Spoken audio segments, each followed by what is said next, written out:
It is 3 o'clock. This meeting is being called to order. We'll start with the Pledge of Allegiance. I pledge allegiance to the flag of the United States of America and to the republic for which it stands, one nation, under God, indivisible, with liberty and justice for all. We'll just have a moment of silence to reflect on the duties, on our duties.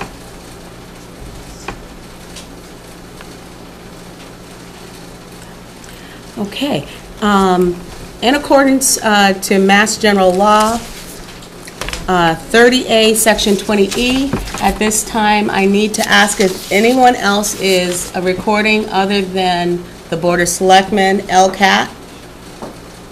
I am. Okay, and state your name for the record. Okay, and Ben Lemberg, where are you from? From the Republican. Okay, so that is noted. Just as a point of reference, we did change the meeting tonight to 3 o'clock so that we could make sure that we're supportive of the national night out that's going to happen at 5:30, and we're excited about that. It happens every year, and this is how we always get it a little earlier, probably not this early, but this way everybody will be able to get out there at the beginning of it and enjoy National Night Out. Just a point of reference. Our first appointment is Mr. John Turner at 41 Ridge Road, and it's 71? Okay, I'll make that correction. And there are zoning complaints. Okay. Oh, it might be sweaty. It's all right. That's a little hot. A little moist. Okay. Mr. Turner, how are you? I'm fine, thank you. Okay. Well rested from vacation. Okay. Okay, So where are we? Just as I was going on vacation, starting the 7th of July, I got some correspondence from Mr. Hellier. Yes, we did see that. And I, and I've looked at them, and I've taken a few pictures, Okay. and there are some places that don't have any violations anymore. Okay, great. So there's been improvement. There's been some improvement. Okay. Okay, I've got one reply from him that I don't understand. I'll pass these over to you if you want. Okay. And it's where someone from outside of town has got a commercial vehicle housed in his property in Plainview. And Mr. Hellier said because the van belongs to a friend of the resident and the van is solely for personal use, no violation was found. It's a lettered van. It's clearly a violation. Okay. So you should have a copy of that. Yeah, I'm sure because he has been giving us copies and sending copies to the planning board also. But I'll just pass this way and then come back that way to you, Billy. Well, you know what? Can I go that way? That way you can pass it right to Nick. Okay, here's one of the residents. He said no commercial vehicles were found. And I took all these pictures yesterday. Okay. Okay, and I'll pass it. Okay. What time yesterday? What time? I don't know, 6 o'clock. 6 o'clock. Okay. Well, if I may Yes, through the sure. chair, I mean, wasn't the purpose that you filed the complaints, Mr. Hellier answered the complaints, and then from there, if you didn't agree with his answer, you go to the zoning board of appeals? I mean, if we're going That's to... correct. I've got several days to do that. Right. But I want to make you aware of the fact that he's saying there are no vehicles there. Okay. That, So this is just in other additional words, information? to let you know that he's not being forthright. Well, I wouldn't start casting aspersions, but... Well, there's two. He said there was nothing there.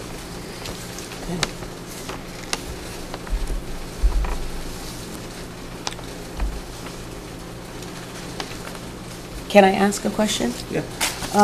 Could it be because there's no lettering on this vehicle? No, okay. Because I know there was one of them that went through there that was like somebody's racing motorcycle or racing something that wasn't a commercial vehicle, so... But it was a trailer in the yard. No, I said something correctly, sir. Okay. This is one he said has been corrected several times. That's just outside of town, at the cemetery. Okay. Oh, I'm sorry. Would these go back to you, right? I sent it all in Nicholas. Okay. Is it? Where is it?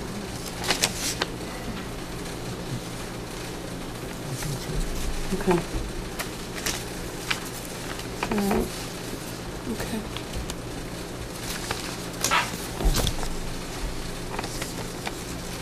He said these didn't exist. Okay. But like I said, the next process is to go to the ZBA, so. And the next process is to make you aware of the fact it's not being enforced. Okay. All right, okay. Oh, wow, okay. Says this doesn't exist. Okay. And you're sure that all of these belong to the owners of the house? They've been there for a long time. No, that's where, We're talking- that's where he these- lives. These violations Mr. go Turner back lives for a there. year. And he said there was no. He's just got no, around to knowledge. right, East Oil, it didn't exist, but there it is, right in the house, so.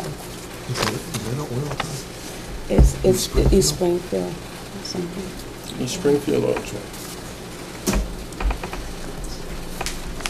Said this doesn't exist. Okay.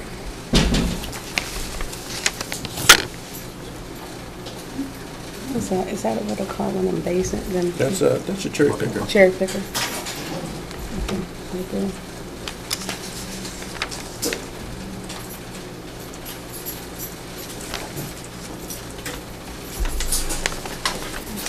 Oh, wow, okay. There's 3 trucks.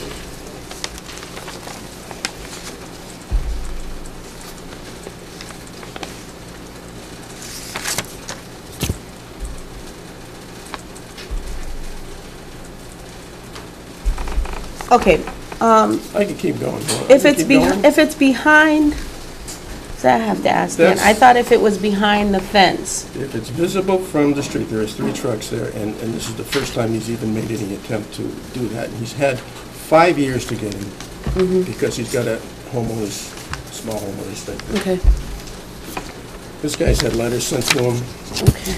letters after letters, fine after fine. I don't think anybody's been assessed, but supposedly. All right. I'm just gonna go a little faster and just pass. I feel that one myself. Mr. Hilliard, you have to be proactive and not reactive. The fence is supposed to be at the rear of the house, and it's at the front of the house. And you've got all sorts of commercial stuff behind you.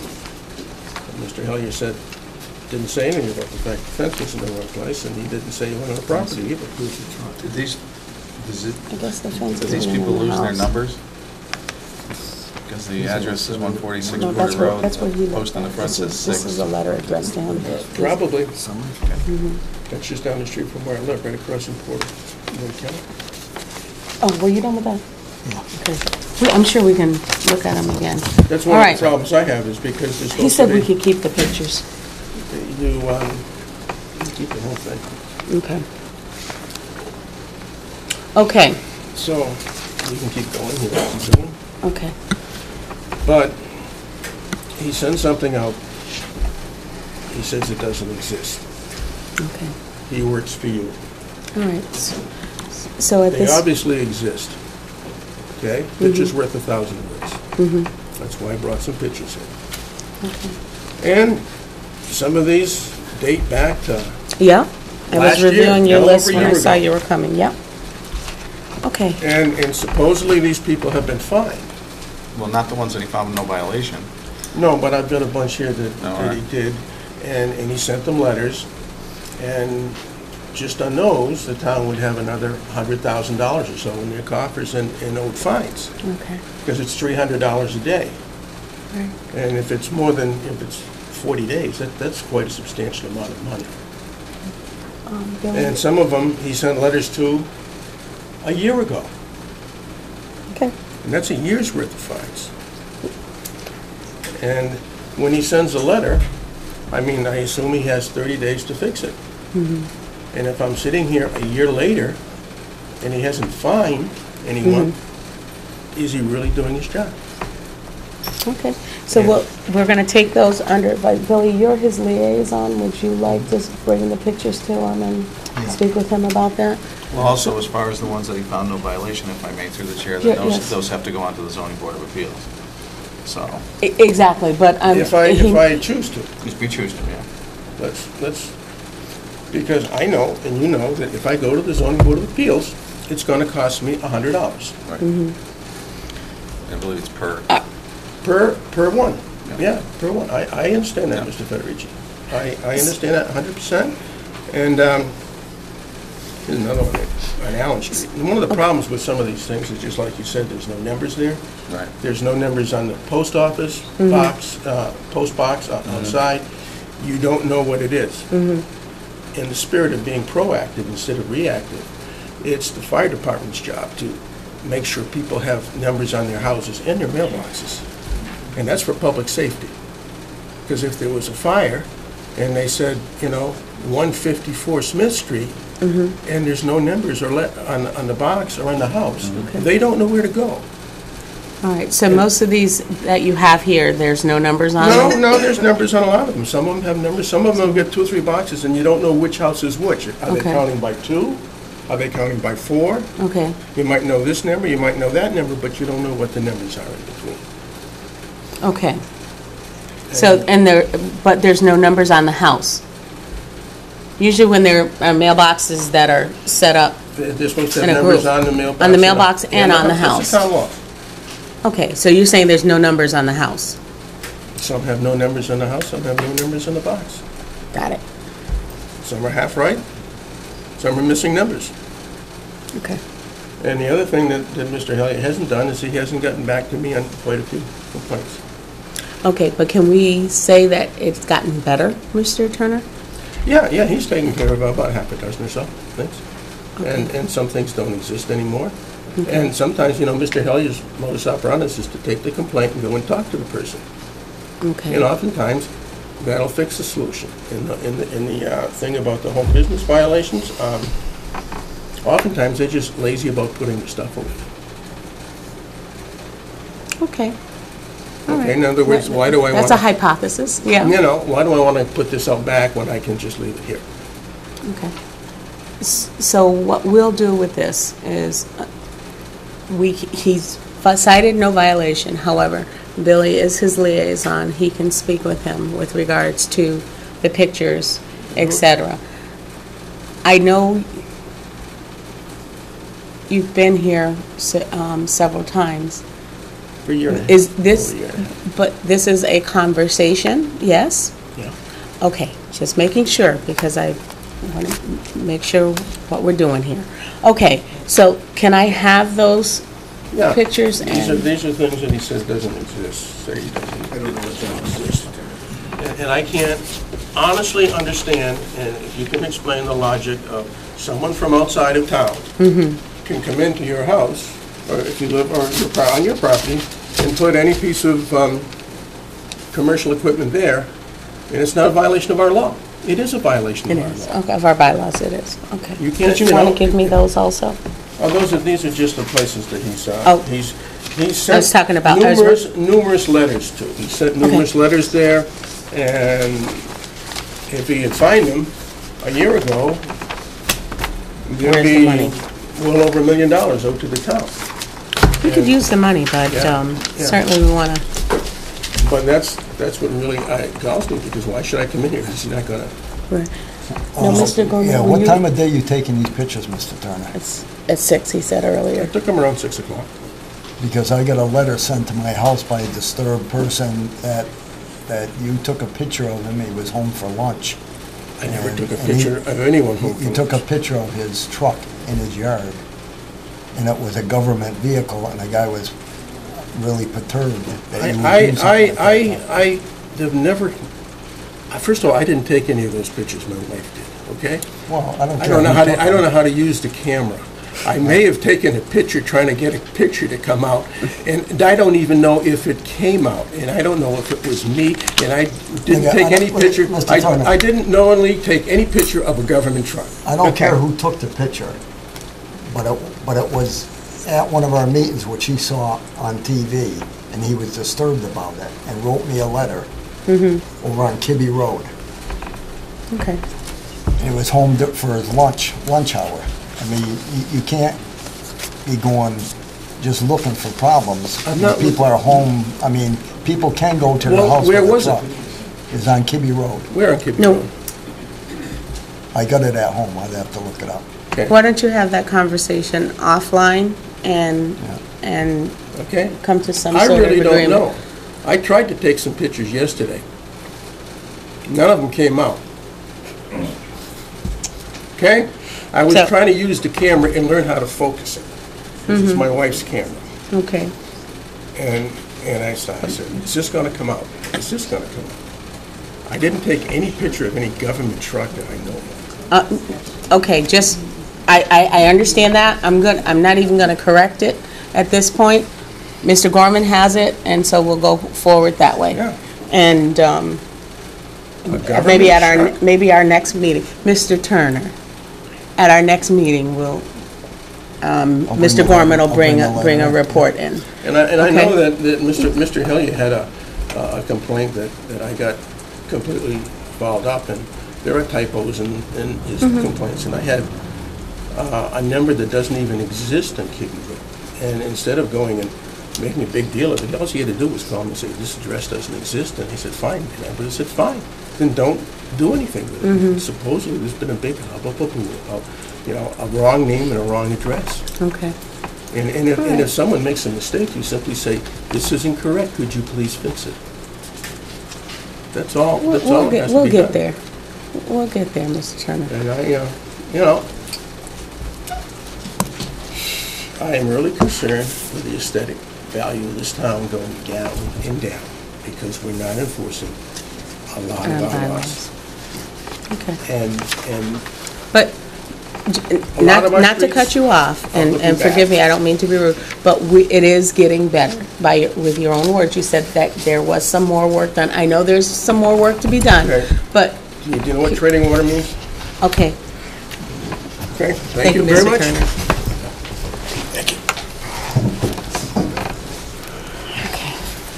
All right. We don't have any other appointments. So at 3:15, which is right where we are, a little later, Mr. Thomas Scanlon. No, we have Okay. Ryan on the latest one. What am I looking at? Oh, I'm sorry. Okay. I made a mistake. Ryan Quimby, come on up. Thank you, and I asked for you to come, sorry about that. Mr. Quimby's here to give us an update on the IT department move. I am. How's it going? It's going great. Yeah? We're, we're getting to that light at the end of the tunnel Okay, after the 7 years we've been fighting for space. yep, And we got electricians there working. HVAC will be there tomorrow morning. We have cleaned out the spaces. Hopefully, we'll be cleaning out some of our town hall storage. Getting yeah. all that out of there hopefully tomorrow. Could you start with the meeting where we're room? starting, yeah. Yeah, That's where we're starting. because that needs to be cleaned up, yeah. Yeah, we cleaned out our storage. We have 2 separate storage areas in this building now, so Okay, we cleaned that out, ordered some shelves today, okay, and hopefully, we brought a bunch of stuff to the transfer station, okay, oh, cleaning it out. okay. So within the next week then? Yeah, hopefully, our goal is to have most of it done tomorrow. Okay, liking that. We have 2 pickup trucks, so. Okay. And so while you're here, too, want to touch base on the parade? What do you want to know? No? That you made, I will say, let me make a statement. You did a terrific job. It was a tough call. Very While we tough. were all disappointed, we understood with the information that you had, you made the best decision possible. Yeah. And so I just wanted to say that on record. I can't say there's probably nobody more disappointed than the 3 of us that had to make that, ended up making the call. Yeah, it was tough. The hundreds of hours that myself, Mr. Olin have put into it. And the information we had looked like it was going to be At completely that washed time, out. exactly. And if you had have went on, then it would have been an expense, and you probably still wouldn't have had a parade. So you saved money. And If we don't cancel 18 hours in advance, then we still have to pay all the bands, which is about $14,000. $14,000, and we still may have received nothing. Right. Because with lightning, you cannot march. Is that correct? Correct. Yeah, Okay. we're going to try and work on a policy for next year where it's pretty cut and dry. Okay. Perhaps a rain date? That's kind of tough to do, just because there's so many police shifts you have to fill. There's so many moving parts to it. Bands are scheduled for us, and then they usually have other schedules to they have to accommodate. Okay. Well, think about it. It's an idea. Definitely I is. mean, it's an idea. That way, if it, Lord forbid, it's better to have a plan and not need it than to need it and not have it. Oh yeah. So that's all we wanted to talk to you about today. We That's it. appreciate you coming in. All right. Appreciate it. Thank you. You got? Parting is such deep sighs. So get yourself out of there. All right. So now we have Thomas Scanlon from Scanlon Associates to talk about the management letter. Hi. How you doing? Welcome.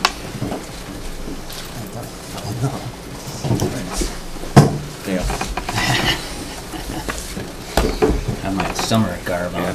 Oh, well, we have National Night Out. It's happening, starts at 5:30. Oh, yeah? Yes, and it's a community event, and you should make your way over there if you can. I gotta bring my kids to tennis tonight. Oh, they would love it. It's a kids. Oh, really? Yeah, it's a kid event. They have a lot of goodies for the kids, and the helicopter is supposed to be coming. What is that? The state police Police up with their dogs, and Oh, the really? dogs and everything. Mm-hmm. jaws of life. Whoa. Yeah, it's good to do, and Sounds it's like free. a fun night. It's Can't- free. I can't mean, complain when about it's that. free, so, anyway. You're not here to talk about that today. You want to talk about the, can we Yeah, do the some- management letter Yeah, first? we can do that, and yeah. then I know there are questions about the engagement letter sent out. Engagement letter, yep.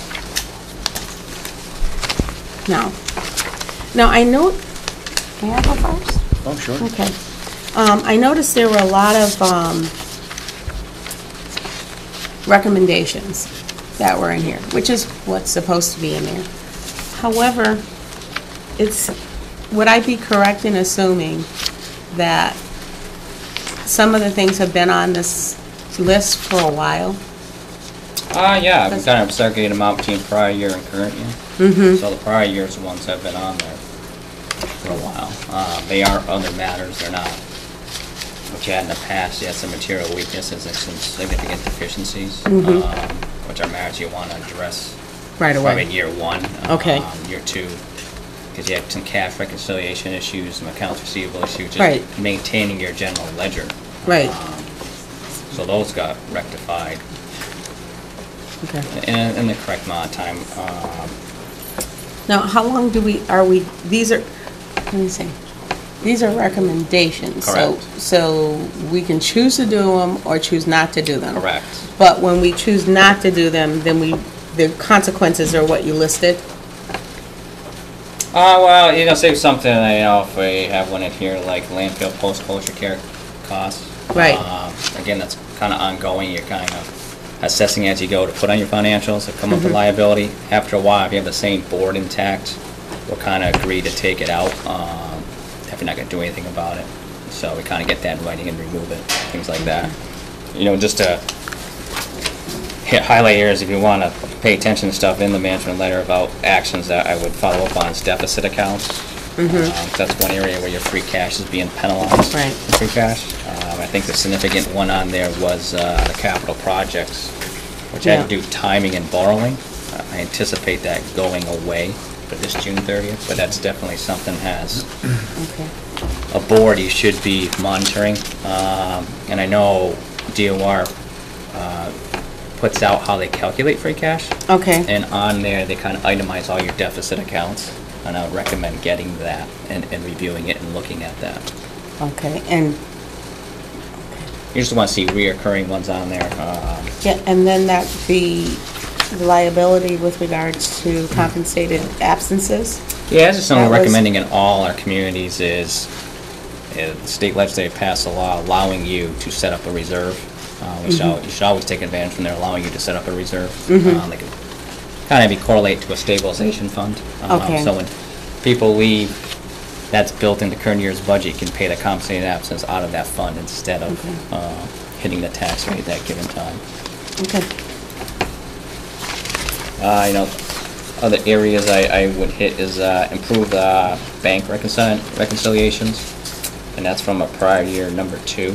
Yeah, I did see that, yeah. Again, there's just from what you were 4 or 5 years ago, where you weren't balancing your cash and really had controls put in a cash book. Now you got some items like you got some NSF checks that may have sat there for 2 or 3 years. Well, start making adjustments to your ledgers for them.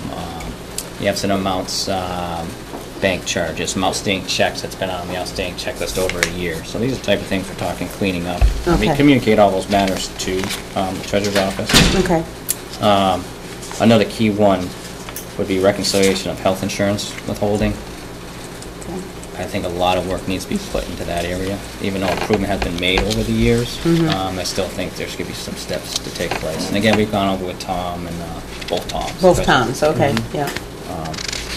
We've had quite a bit around the number 6, the Yeah. water and sewer. Yeah, that's the accounts receivable end though.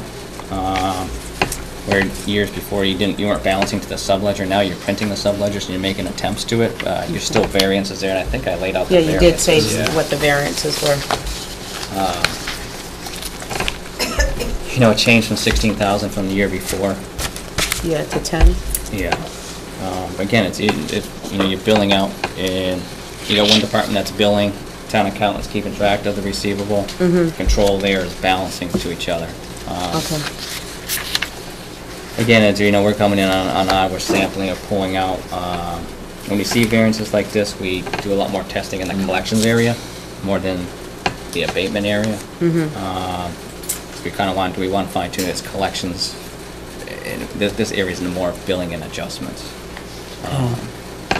Okay. So I think those are some areas to improvements. Which again, I talked to Tom and Olga on, gave them actually our worksheets, what reports to run, how to follow through, when there's a variance, where to look. Okay. So I know that's being worked on. And then number 9, departmental turnovers. I know that's been in there. Yeah. Again, as departments, when they turn over money, just Yeah, take put a building. big star next to that Yeah, one, when you yeah. put building, we take the building inspector and it turns over. Should be a 3-tier system of what they're turning over for paperwork. One should go to the treasurer's office. Yeah. And it should be signed off saying, okay, you turned over $1,200 to me, $200 in cash and $1,000 in checks. That same turnover, the building inspector should walk down and give it to the accountant, and then he should retain one for his own office. And what that is, the accountant should see the $1,200 come post to the ledger. So at the end of the month, as the treasurer posts receipts to the ledger, you can say, wait, the building inspector gave you $1,200, I don't see it posted this month. So you have the kind of the triangle of controls. One, you have the triangle. Now, is there, maybe this isn't a question for you, but the Munis that we're currently using, Yep. would that be, is that a function that Munis could do? Yeah, you can decentralize your receipts. I don't want to offend anybody, but you know, Okay. there's a high learning curve with it at Oh. the departmental level. Okay, You know, it's okay, with a few communities, Chickapoo's on it, works good. A couple of other communities are on it, and again, it's a lot of learning curve for the departments. okay, all right. How long did it take in Chicopee? Just ballpark it. About a good year. There was a lot of education on with departments, a lot of meetings. Okay. You know, this is how it's going to happen. It's a three-tier system. They kind of decentralized, so the department puts in the receipt to the accounting system, and it kind of flows through. It's called workflow. Okay. Does anybody have any questions up until now? Okay, go ahead. And those are kind of the ones that areas that I think are important. Okay, all right. But you have come a long way. I mean, I don't know if you went back and read the ones from like 07, 08 where you weren't even. No, I did not go Ballpark. that far Yeah, back. yeah, Paul may have, being here, so. Hey, we got an enterprise fund. That's right. You got an enterprise fund now, so that's, you know, That one I know about. that's right. All right, so this is the type of thing that, so when you come, my understanding is you come in the spring, Correct. and then we receive it in the fall, the actual letter, the actual audit in the You fall. get it in the spring, like May-ish, May, June-ish. So it takes a year for you to do the audit? No, we'll come, like you're closing now, June 30th now. Right. We do some preliminary work in the fall time, and come back and finalize everything in the spring, and then release the report. Okay, and with regards to, Paul, did you see a difference in the cost? Since I don't you've been here before? No, actually, I think it's held pretty steady. Yeah. Okay, and this is a year-to-year Yeah, what it approval? is, what triggers an audit at the governmental level is if you expend over $500,000 in federal funds, you have to have a thing called a single audit. And then if you have any bond covenants out there in the open market, bonding companies will force you to have an audit. Okay, So you're kind of triggered by both. You're spending over $500,000 in federal funds, and you got some bonds out there. So the market's forcing you to have an audit. And what an audit is kind of we come in, we're giving an opinion on your financial statements, and that's Right. kind of what that engagement letter is. Yeah. Just reminding the board of what it is. So an audit is we come in, we assess risk off your financial statements. And we kind of identify your significant areas, which is cash, accounts receivable, your budget, your fund balance, payroll, obviously your number one expenditure. Yeah. We kind of assess your controls, and we base our testing off of those controls where we feel. And as we go in, we identify a control deficiency, kind of put it in a box, and that's what you see the management letter. And if we classify those, it's kind of three categories of control deficiencies: material weakness, significant Yeah, I deficiency did next see to that. down, and Yeah. other matters. So you got other matters in here. You don't want to see material weakness, significant deficiencies. I mean, that's when you have to take corrective action, probably ASAP. ASAP. Now, it may, the operative word, we may have a new accountant by the time that you come. Yep. Do you foresee that being an issue? Do you think we would have to push it off, or is this mandated by the government when we do this audit? It's not mandated. I mean, there's a deadline of March 31st when you have federal funds you have to submit it by. March 31st, okay. It's about the only, in the last 2 years, you haven't met that because of OPEB, getting the report done on time. So- Are we penalized for that? Nope. I mean, the only penalty is you just classify it as a high-risk auditee now. So instead of testing 25% of your federal funds, we'd have to test 50%. Okay. Yeah, I mean, I can get a little more technical on you. Yeah, that's okay. And so instead of 25%, we have to do 50%. Yeah. And Yeah, that's, but you're testing 50% anyways because your federal funds are at your school so, department. so we have to do that anyway. Well, yeah, when you test a major program, it'd be Title I in your SPED cluster, you're over 50% Okay. in. So, but we're not being, other than that, we're not being charged or accessed a fee No. for not getting No, in no, by no. March 31st. Okay. All right, okay. Any questions, sir? Well, Any questions? I just want to touch base on the engagement letter. Sure. So, engagement, so we have a multi-year engagement letter that goes through next year. But my profession has a set of standards, Paul, familiar with. And they clarify them, they call them the clarity standards, and they took effect for audits ending after December 15th, 2012, which would be this report, because it's such a June 30th. And in there, it says, if you have a multi-year engagement letter, you should have an agreement every year to go over it. Okay. We just think it's easier, and it's been recommended us just do a new engagement letter on a yearly Okay. basis. I like to do it at the end when the audit report gets it, so you can kind of just revisit it more than doing it in the beginning. And then when you get the audit report, you kind of, well, what I signed? So that's why I did it at the end. Okay, If you look at it, it mirrors it.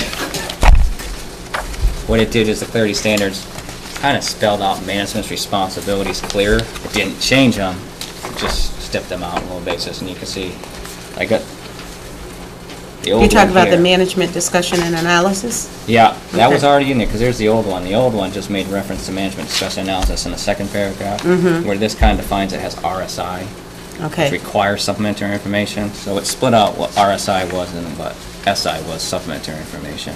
Okay. Same content, same audit of objectives, management responsibilities, it kind of bolded them. So it changed kind of the way around, made it more user-friendly on it. And it kind of, what it did is, I've always communicated with my audit clients through exit conferences. So I think the standards are trying to, kind of sad when you have to have a standard saying you got to communicate with your client. So you know your peers haven't been doing that. so. Listen, if you have to put hot content on hot chocolate. There you go. There it is. So, okay, So that's the whole purpose of it. It's just Okay. the multi-year. So you'll get one next year to sign for June 30th, 2014. okay, that's fine. And We've but just been having the chairman sign. Yeah, this that's one, fine. Yeah. More than, and plus, two I of the three wouldn't- I members are wouldn't- I completely new wouldn't- that signed this one, so. I it kinda wouldn't should be sign like- it unless they were in agreement anyway, so.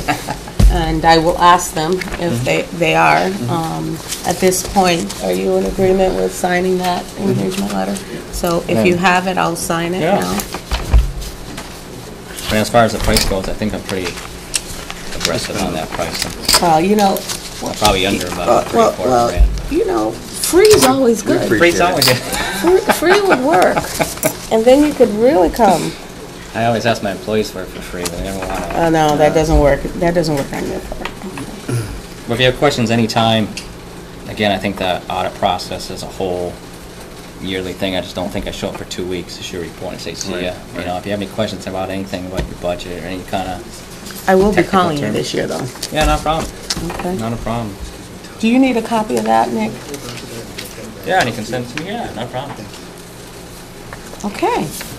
Well, then with that done, you're good to go. All right. Thank you very much for stopping by. Appreciate Oh, it. anytime. Seeing everybody. Have a good night tonight. Yeah, it should, be the weather looks good, and it should be fun for the children. Oh, well. Come by after, if you finish. Next, we have Corinne Tranghese. She's our Benefits Administrative Manager. She has a request from Linda Kinney and Bill Farrell. Oh, that's fine. Are you kidding me? It's not that kind of party. No, no, it's not that kind of party. It may be with some other folks, but with me, it doesn't matter. Okay. So, it's okay. You're here to talk about becoming the broker of record for Boston Mutual Life Policy. Right. Tell us about it. Some of us, I'm sure Paul probably already knows about it, but I certainly don't understand it. What a broker of record does is we're there to help out. We're a go-between the town and Boston Mutual. Changes nothing with how the policies are set up or the cost or anything like that with the policies. Okay, do we All- lose any benefits by doing No, that? no. All it does is it effectively gives you another arm to help out. Okay. We can do different things, like benefit reviews is a big one. Okay, You've had people with life insurance policies, maybe through either divorces or marriages or deaths, that they don't have the updated beneficiary on their policies. Okay. We can go through all that with those people and make sure they have all updated beneficiaries. We can negotiate maybe some better rates at times, different packages, things like that. So it's all a plus for the town. The town doesn't lose anything okay, with this. It's just giving you basically a local face. okay. All right, what do you get? What do I get? Uh-huh. I get a pat on the back. Okay. More work to do. All right, well, I just want to ask. Less time with my granddaughter, whatever. Okay, all right. And so I we will don't... bring her over at 5 o'clock, though. I just heard that. You really should. I It am. starts at 5:30. Any questions or any addition that you'd like to add to that? No, I just assume that what Bill does would be done by Corinne if he wasn't here, so she probably appreciates the fact that he's the broker of record. Well, I think a lot of it is, since I came here in 2009, I've had different people that come in the office and they want to be broker of record on this policy. Okay. It's a big policy. I've always had a good relationship with Boston Mutual. I've always worked well with them. They helped me out a lot when I first came here, resolving a lot of claims and everything. If there were in between a broker of record, they would have helped out with all that. They would have expedited all that and taken a lot of that off of me as far as filing claims and everything else for people. And Boston Mutual they're in a lot of municipalities in the state. Okay. And, they're getting, the way I understand it, because other people from outside have been coming in saying Boston Mutual's been asking them to take on some of their clients to help them in some of their places. And as far as I'm concerned, Bill's been a representative. He represents Aflac in the town, and Yes. he takes care of a lot of Yes. our employees, and he takes a beating and he takes it well. People Okay. call him up expecting Okay. him to fix things all the time. And Linda helped me out tremendously with the dental. She's our dental broker now. Okay. So if we can give it to people who are already in the town and have already helped the town, Okay. that's my take on it, is that. And they were at the benefits fair. Oh, I do remember him and being people- there. Yes. That's 2 years in a row. Yeah, I've seen you there. Yeah. You get a duck every year. Not the last year, but the year before. I still have that one. Yeah. And they were both talking about wanting the Boston Mutual, and I'm like, if you guys want to share it, share it. Oh, okay, so they're gonna it's more than share. one broker here, it's Okay, a couple different brokers that will help do different things, administrative tasks, okay. different stuff. And so that's gonna help you out. So I hear I a strong certainly do hope recommendation so. from you. Billy, do you have any No, questions? no, all set. Okay, well then, with that said, at this point, I'll entertain a motion to accept Boston Mutual Boston Mutual as the broker of record. Before you vote, can I just, I don't know if you heard Angela, you asked him what he gets, they do get commission, but it doesn't come from us. Okay, It comes but it from comes Boston Mutual. from Boston Mutual, okay. And by you getting commission, it doesn't take anything away from us? Okay, so, Just wanted to be clear on that. Okay. It sounds I'm like just- you guys got Yes. nothing. I think the vote is for the specific individuals. Oh, okay, all right. I'll entertain, let me rephrase them. I withdraw the former motion to replace it with, I will entertain a motion to have Linda Kinney and Bill Farrow be from Boston Mutual Life to be the broker of record. Actually, I think. We're not from Boston. There's a letter. Mutual. Oh, you're not, where are you Lorraine has from? typed up. Lorraine, you had that letter? They're outside, they're independent brokers that are So gonna what, represent Boston. but you've been saying all about Boston Mutual. Boston Mutual is the Is company the that insurance writes our company. policy, underwrites our policy. This is the actual letter that, if you approve it, would be getting signed. And there's actually 4 people on that. So it wouldn't just be you and Linda? It's other There's people with other folks other too? affiliates. Jim is Linda's husband Boy, and her son, her son. They're part of the same company. yeah. And Kevin is Just- with me. Should I read this into record? Sure. Thank you. To whom it may concern, the town of East Long Meadow recognizes William Farrell and Kevin White of Membership Benefits and James Kinney of Digital Insurance Agency and Linda Kinney of Digital Insurance Agency as broker of record. This authorization is effective August 1st, 2014, and pertains to the town's group life insurance underwritten by Boston Mutual. There's your motion. Yeah. Well, it wouldn't take place on August 1st, No, though. well, August 4th, right? I think it actually goes with the date the letter. It'll when the retro- letter it'll gets be sent in, it'll be retroactive. entered in. Okay. uh, Where did Boston Mutual come in? The Boston Mutual is company. the parent I'm so company. sorry. They're the parent company. Okay. They're a large insurance, they're like the Mass Mutual type thing. Okay. Boston Mutual does our group basic life insurance, which everybody enrolls in through with me. They Okay. also do a group optional life insurance policy, Okay. which people go through me with. They're the only insurance company policies that I deal with, and now I won't necessarily have to. They can talk to Linda and Billy about Boston Mutual plans, as well as whatever plans they offer. Right. Okay. All right. I'll entertain that motion that So you just moved. read. Okay. Is there a Second. second? Any further discussion? Nope. Hearing none. All in favor? Aye. You're hired. Thank you. Please pass that to Nick, so Nick will get you a copy of that. Thanking us now. Yeah, right. Thank you. Thank you. Bob, we'll see you. Thank you. Billy, thanks a lot. Okay. I'll entertain a,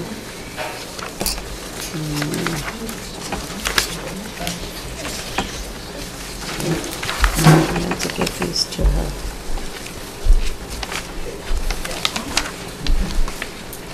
Just some slight changes to the minutes.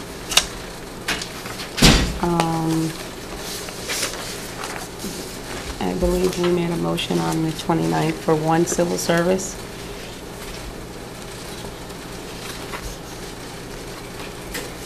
And then on page 2, to scratch the 24/7. And I'll pass those to Lorraine. Also on page 3, the motion was 2-1. And on page 5, unapproved is being added to a sentence, and I'm passing all of these to Lorraine. With those corrections, I'll entertain a motion to accept the open session minutes of April 29th, 2014. Is there a second? Second. Is there any further discussion? Hearing none, all in favor? Aye. Same with the executive session minutes, April 29th, 2014. I'll entertain a motion with those corrections. So moved. Is there a second? Second. Okay, is there any discussion? Hearing none, all in favor? Aye. Okay. Motion carries. Okay. Now on to the boards and commissions. I just have a couple of things I wanted to bring to your attention. With regards to the Conservation Commission, there was actually 4 people who are interested in joining, and there are 2 slots. However, we have narrowed it down to 2 from the 4. But I will read the names off, and hopefully we'll get a hold of the other gentleman where we didn't get a resume from him. Perhaps we can get him involved in something else. And those names would be William Armat and Robert Sheets. The person who we'll try to get a hold of is Ron Gandro, and Mr. Quimby is still interested, and possibly to be discussed at a later time to have a substitution or an ad hoc committee, and he's willing to do that. Okay, guys. Okay. All right. I would respectfully ask that we have a 30 to 60-day extension on the following positions: the Emergency Management Director, the Local Auction Permit Agent, Parking Clerk, Town Council, and that would be it, just so that we could discuss that at a later time. So I'll entertain a motion to do that if you are so willing.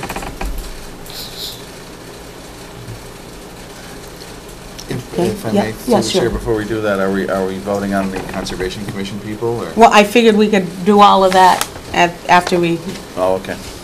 do that. So is there, there's a motion, has it been moved? So moved. Okay, is there a second? Second. Okay, is there any further discussion? Madam Chairman? Yes, What was the length of the time? 30 to 60 days extension. Okay, say 60 days. I'll narrow it to 60 days. Okay? So it's been moved and seconded. All in favor? Aye.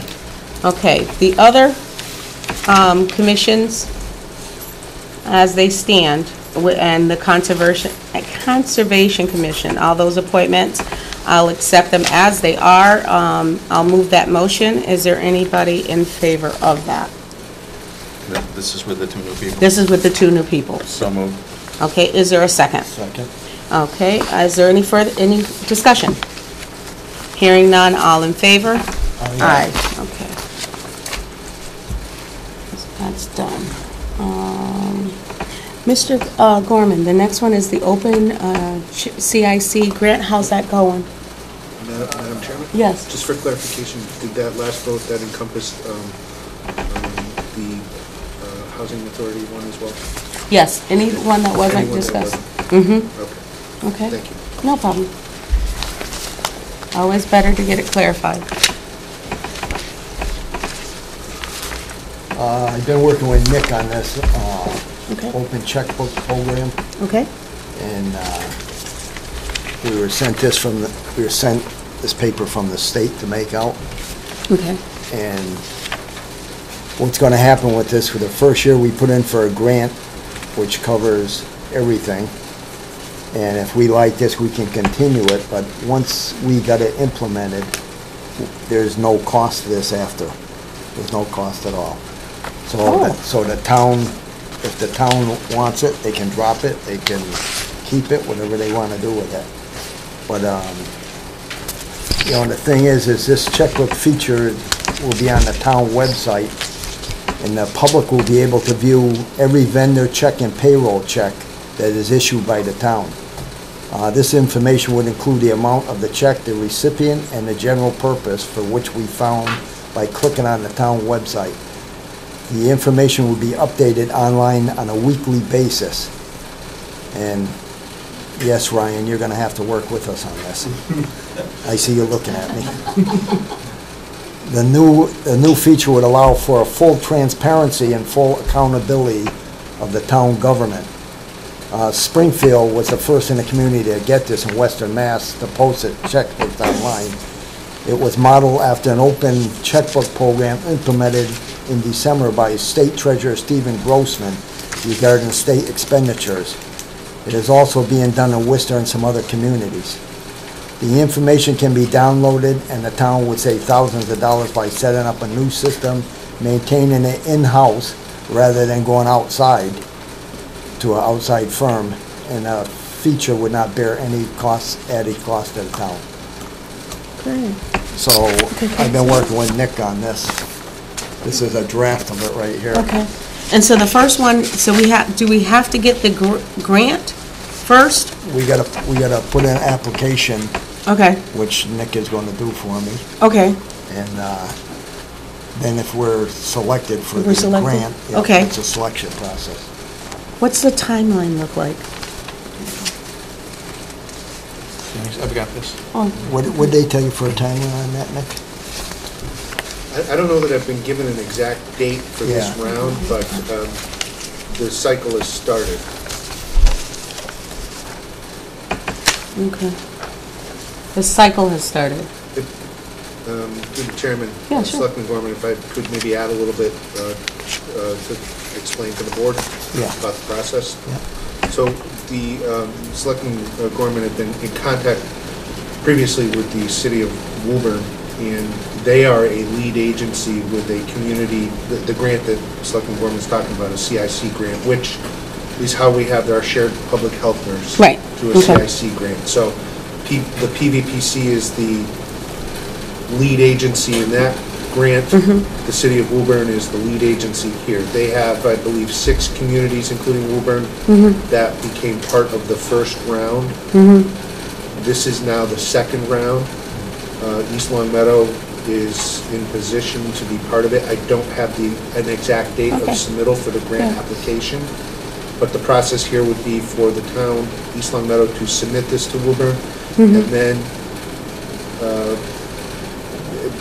hopefully become part of that grant process. They want to expand it to something like 13 or 15 this round, Okay, cities. yeah, And it's just as advertised, that the intent is for there not to be a cost for the town to participate in this program of open checkbook.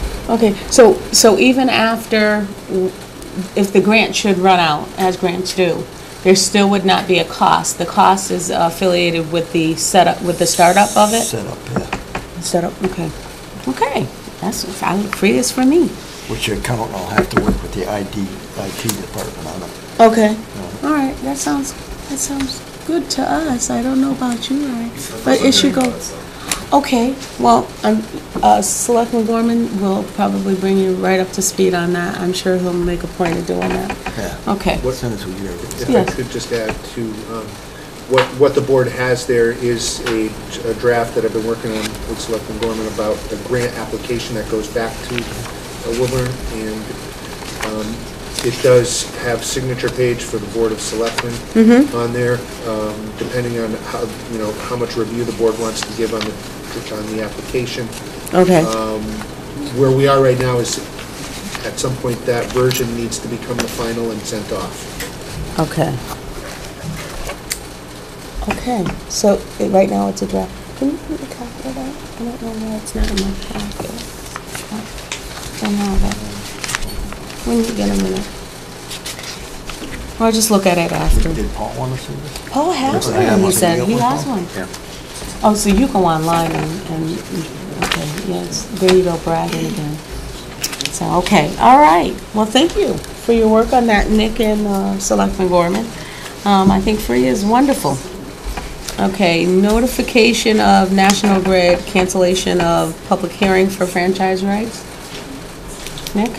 This is, recall that the board had previously spoken with town council about an issue where franchise rights would have to be granted either by the board, well, by the Board of Selectmen for wires that were supposed to go overhead on streets that sort Right. of grew up on an existing.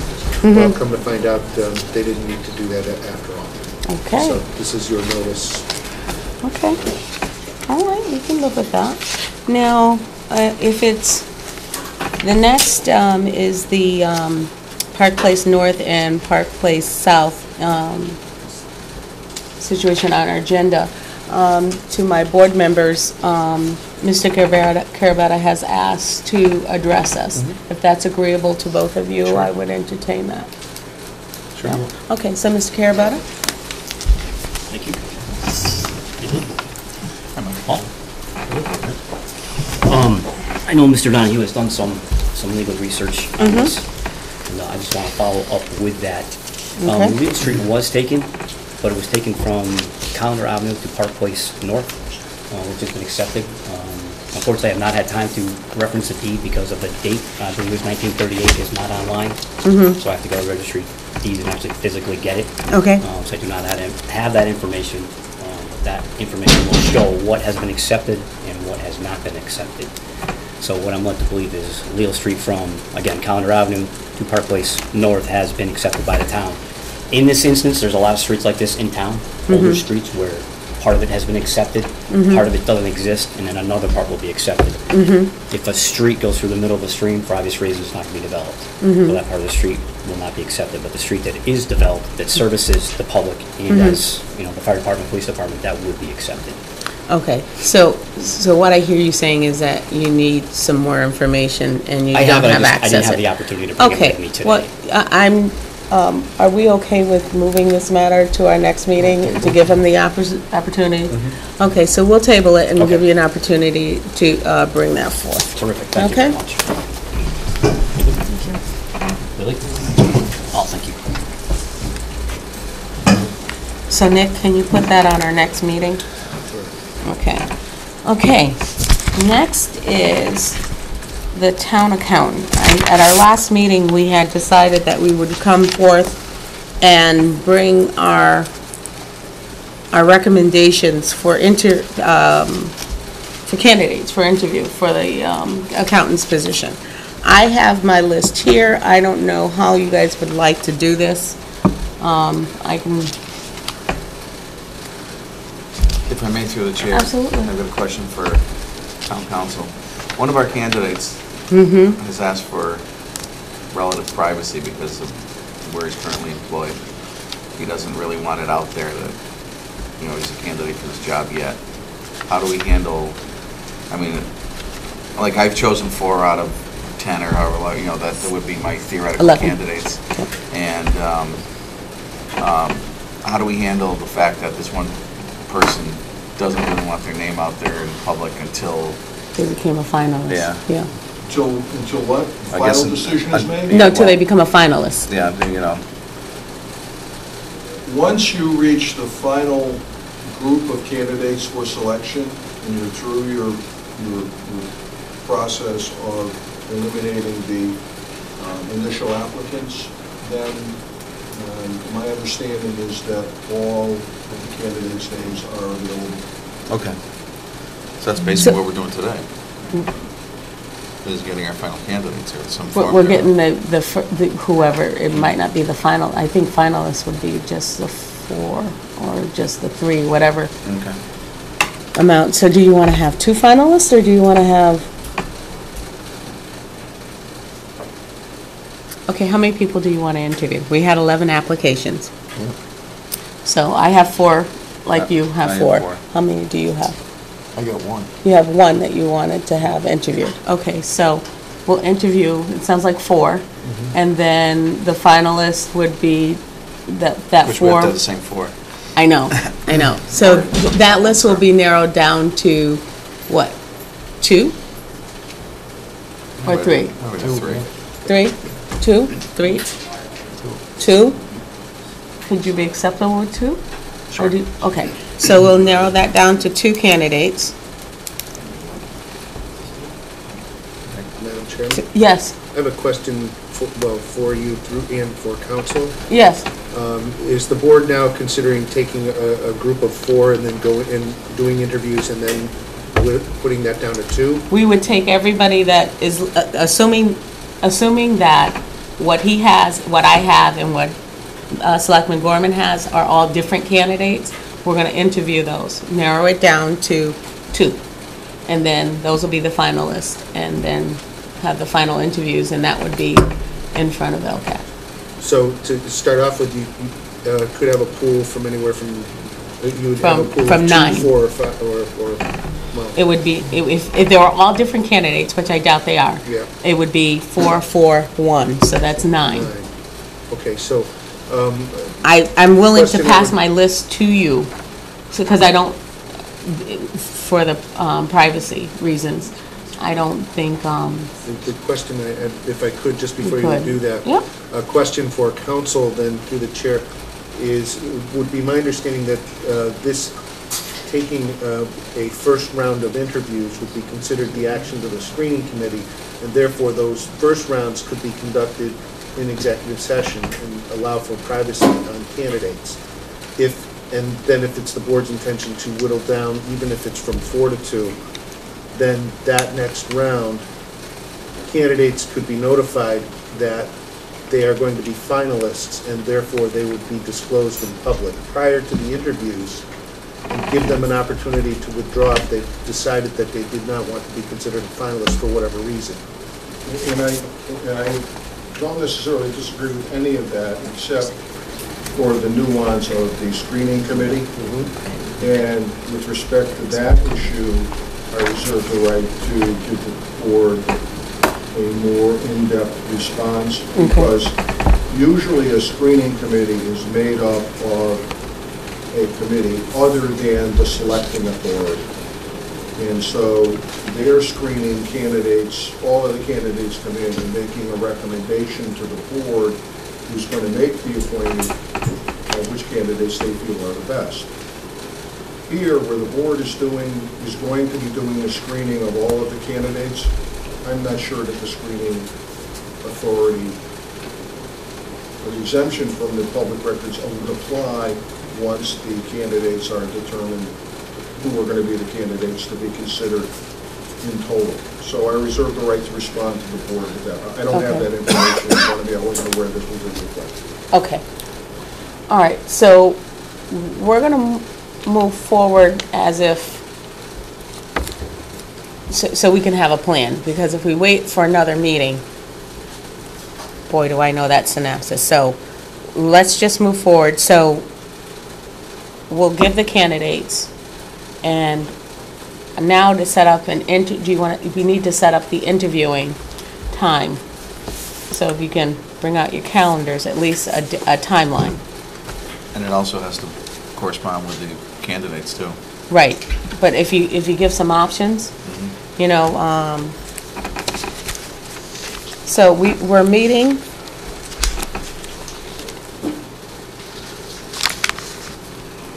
on the 19th.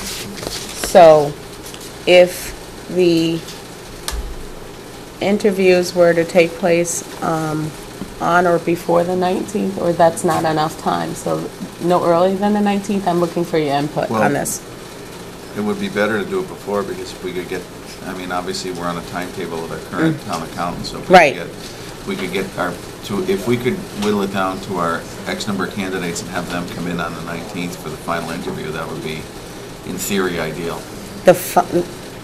But the first interview is going to be... Somewhere between now and the 19th, to whittle it down. Yeah, to whittle it down. And then when would we interview the 2 finalists? I would think it'd be on the 19th, because then you'd have to hire, you'd be in position to choose and hire the person to start on September 1st, or thereabouts. And then we wouldn't have a gap in coverage. Okay, so you're going to do 2 interviews back to back? What do you mean? because you got whatever, say like there were nine Yeah. people to interview. So you're gonna interview them, bring it down to 2. Yeah. And then you have to interview them again, right? Right, but those wouldn't be on the same days. That's what I'm saying. Yeah, So, the first so, 9 would so be the first somewhere- 9 would be, Somewhere in between now, we have to decide somewhere in between now and the gotcha. 19th. Okay, I thought you were saying to do both Oh, of no, them on no. the 19th, and I was No, like, I don't see how that would happen, but I No, wanted I to don't hear know. you through. Okay, so today's the 5th, so what about Friday, the 15th? Is that enough time for, to give a candidate an opportunity to be prepared, and then the finals on the 19th? I would think the candidates are probably, are theoretically prepared now to come in, but, Okay. so So- we may even not want to wait that length of time. Okay, well, what about Thursday and Friday? That way you give them, because, people are if they're gainfully employed, they're gonna Yeah, need like- some time to tell their Okay. employer that they need that. Now, when do you want to do them? Do you want to do them in the daytime? That's what I'm Or saying. do you want to do them at night? If it's at night, I don't. At night, it wouldn't make a difference. I don't Right, think. right. I don't know. Unless it's Friday, I don't like doing Friday nights, but that's just me. Okay, how about on the 14th in the evening and then 15th in the day? That way Sure. it gives an option for both. What do you think, Billy? I'll do it whenever. Okay, That'd be fine. okay, so,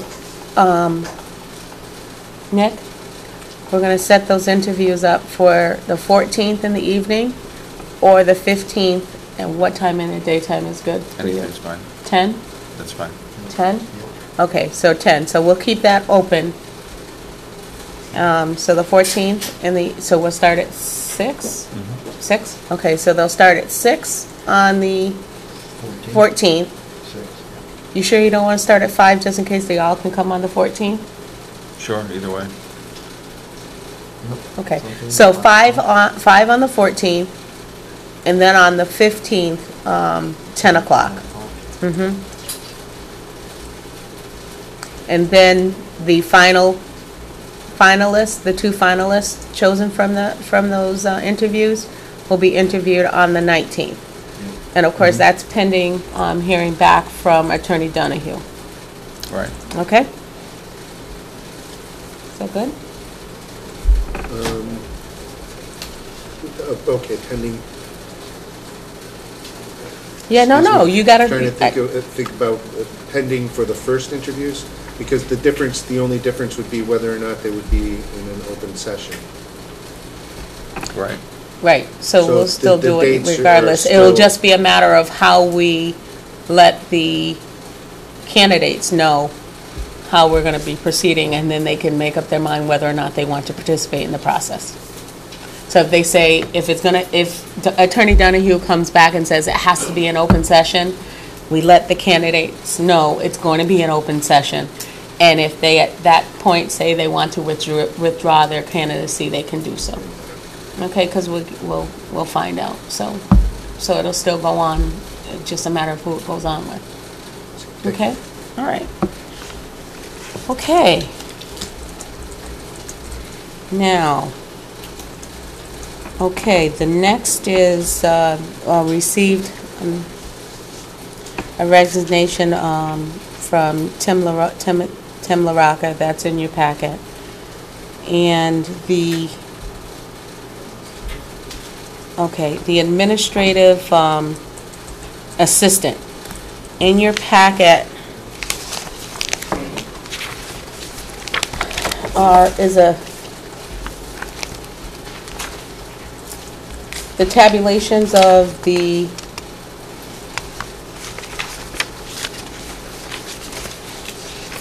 In your hard copies. And the- rather. and the hard In your copies? hard copy folder. I took it out and put it in here so that I could find it. Okay, and as you know, if you remember, the lowest score would be the one who would receive the appointment. So, and what I did is I put all of our, because we all had scores on the particular questions. I did not put the names of the individuals. The first one is just with us, and then the second one is including the recreation director, just so that you could see there wasn't much of a difference. So, with that said, I think bear with me for 1 minute.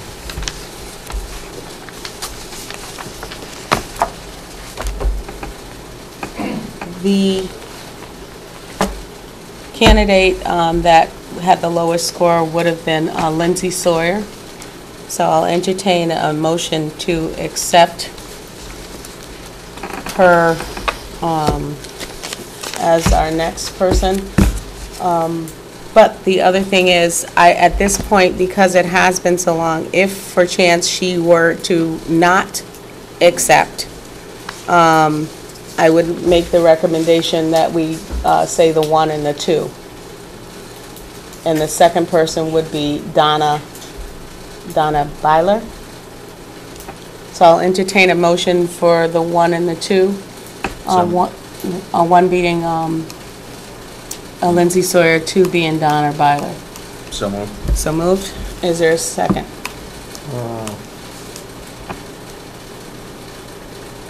Yeah, the second. A second, okay. Is there any discussion?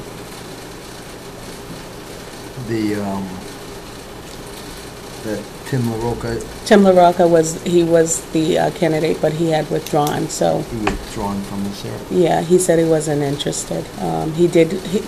God bless him, he received another position with another company. So, any further discussion? No. Hearing none, all in favor? Aye.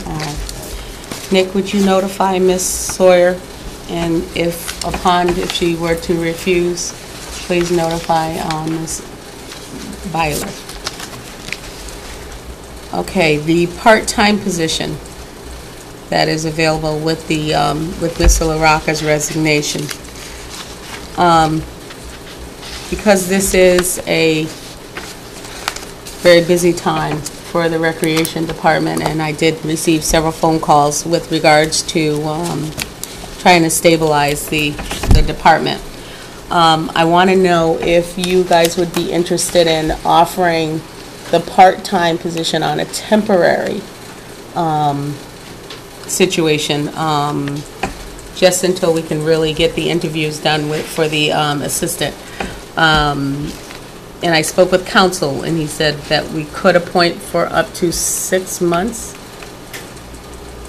Labor I believe you counsel. spoke with Labor Labor counsel said we could appoint for up to 6 months on that. I haven't spoken with them on that issue, so Okay. I don't want to try to answer. Okay, well, I'll just say that. You can check it if you like. So I want to know if you would entertain an appointment of either, going in order of the ones that we've interviewed, either Miss Donna Byler or Miss Christine Manning, just to fill that in on a temporary basis so that that position is filled, and he has help that he's expressed to me as well. Okay? All right, so I'll If I may, through the chair, as I say, you may want to do the same thing with the 1 and 2, and appoint Donna, and then if for some reason Lindsay doesn't take the first job and we go to Donna, then you've got to, you've got to. And that's why I went to Christine, so that's why the 2. So it's a motion to offer to Donna Byler with the, if she hasn't already taken the first one, and then to Christine Manning, in that order, for the part-time position. 19 hours, right? 19 hours, yeah.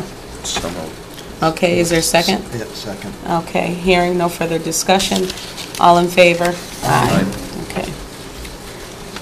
All right, next we have retirement notification of Officer John LaCory as of August 1st. So he'll be retiring on August 1st, 2015. So we got 1 more year with him. Okay. There are some proposed town meeting dates: October 20th, October 27th, and November 3rd. Any discussion, gentlemen? My thought, I'll start, is October 27th, only because we possibly may have a new accountant at that time. I don't know if that makes a difference or not. Well, another thing, if I may, through the chair. Sure. I remember last year, we had an issue with free cash certification, and Right. it came in about 20 minutes before the town meeting. Right. So the later we go, the better, but I can't do it at November 3rd, so the 27th is fine with me. Okay. Selectman Gorman? I know you're looking. I'll wait.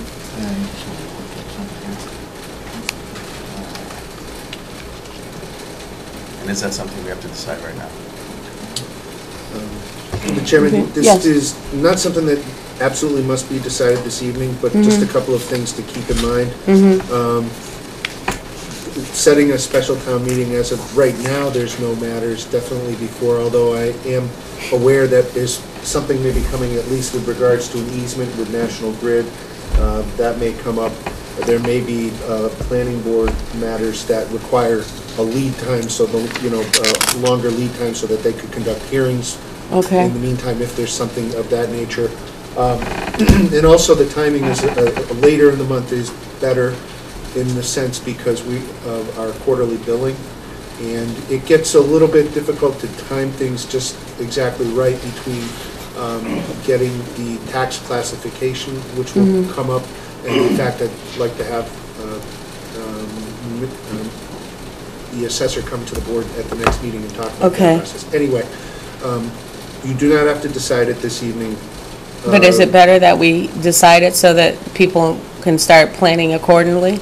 Because otherwise, you're going to be going into the 19th. Is there any reason why we shouldn't decide it tonight? There's no reason that I'm aware of that you shouldn't decide it tonight. And as of right now, the moderator is available for all those dates, which is important to be able to have him run the meeting. Okay, so, okay, I'm going to ask a rookie question. If we tentatively put it for the 27th, does that hurt anything? It doesn't make it official. Okay.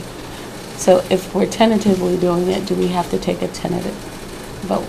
You don't need to take a vote. If the board's general consensus is that that's the case, I could at least notify other departments that if they have things in mind, that it seems that the board is going to call a special town meeting. That's one answer.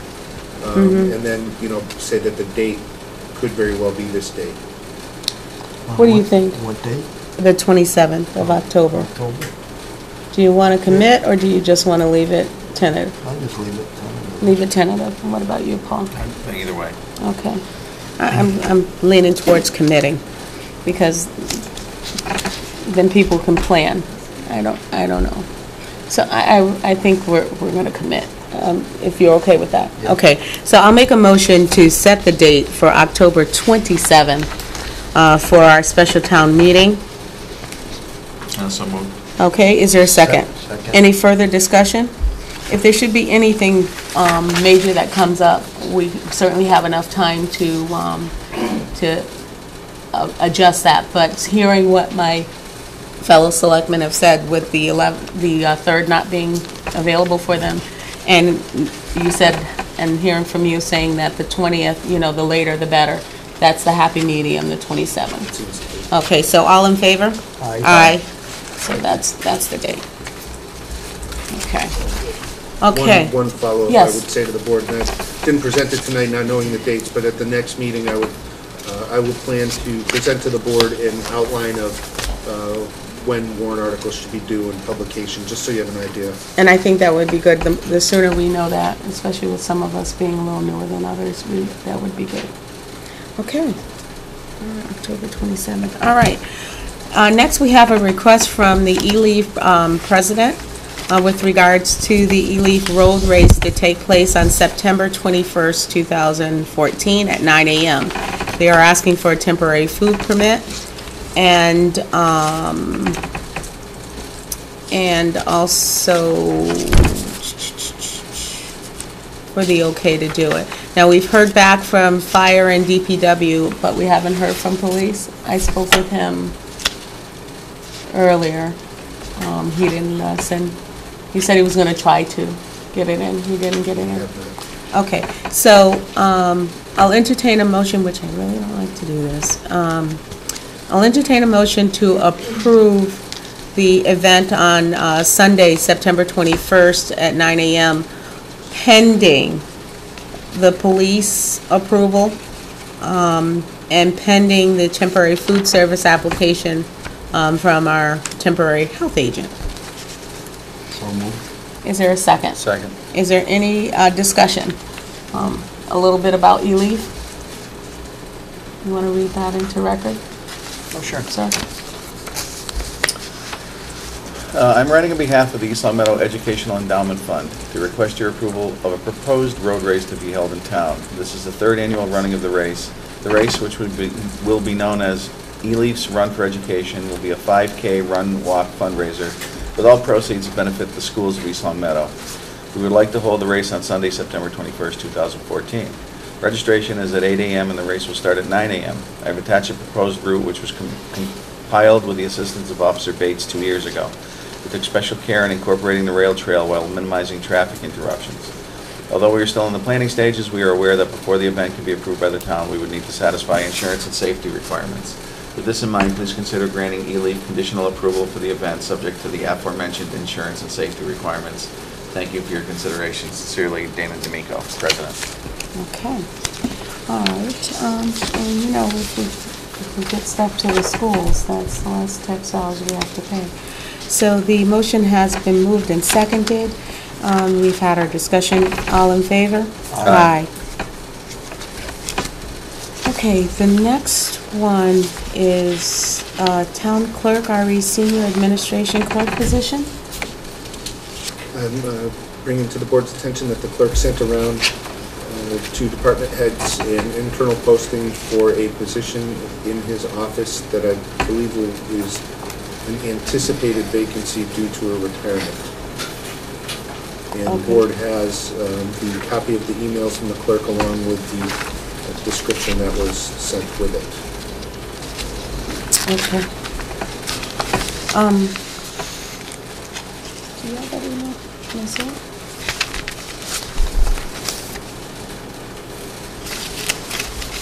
Where would that be? Is that in the hard copies? Yeah. That would be in your package from today. Okay. And that came in today too? That came in yesterday morning sometime. Okay.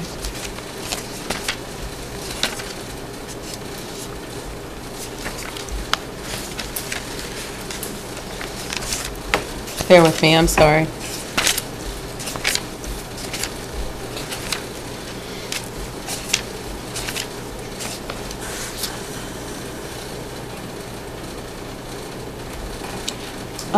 Can I ask you, when, do we have a ballpark of when the retirement is going to take place? I don't know exactly, no.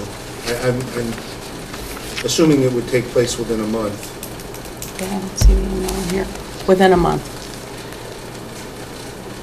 Okay, that being said, 22nd. the 22nd of August? I think that's Or August or September? I think it was August. I think it said that thing, I'm not sure. Okay. Then, in light of that, it is a short notice, so we need to do an interview process set up an interview timeline for this as well.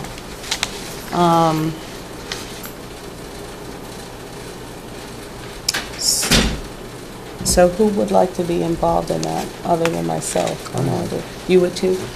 And you would too, Paul? I don't know why we have to, I mean, you know, my theory is the Yeah. department heads know what they're Yeah. doing and they're hiring the people, so.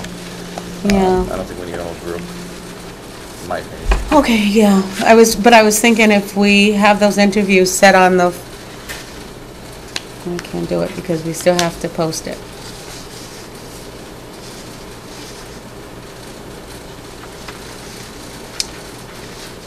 Okay, I'm saying, Yeah. I think that the timing, if that's the case, is not necessarily going to work with what a Board of Selectmen regular schedule is going to be. Right. And if you're looking at dates down the road, then you're probably looking at interviews with the Board of Selectmen on September 2nd or so anyway. Yeah, that's what I was thinking, yeah. I don't think it would be. There's no way around it, Yeah. because you still haven't posted. Okay, so we'll take it under advisement and move forward as we can.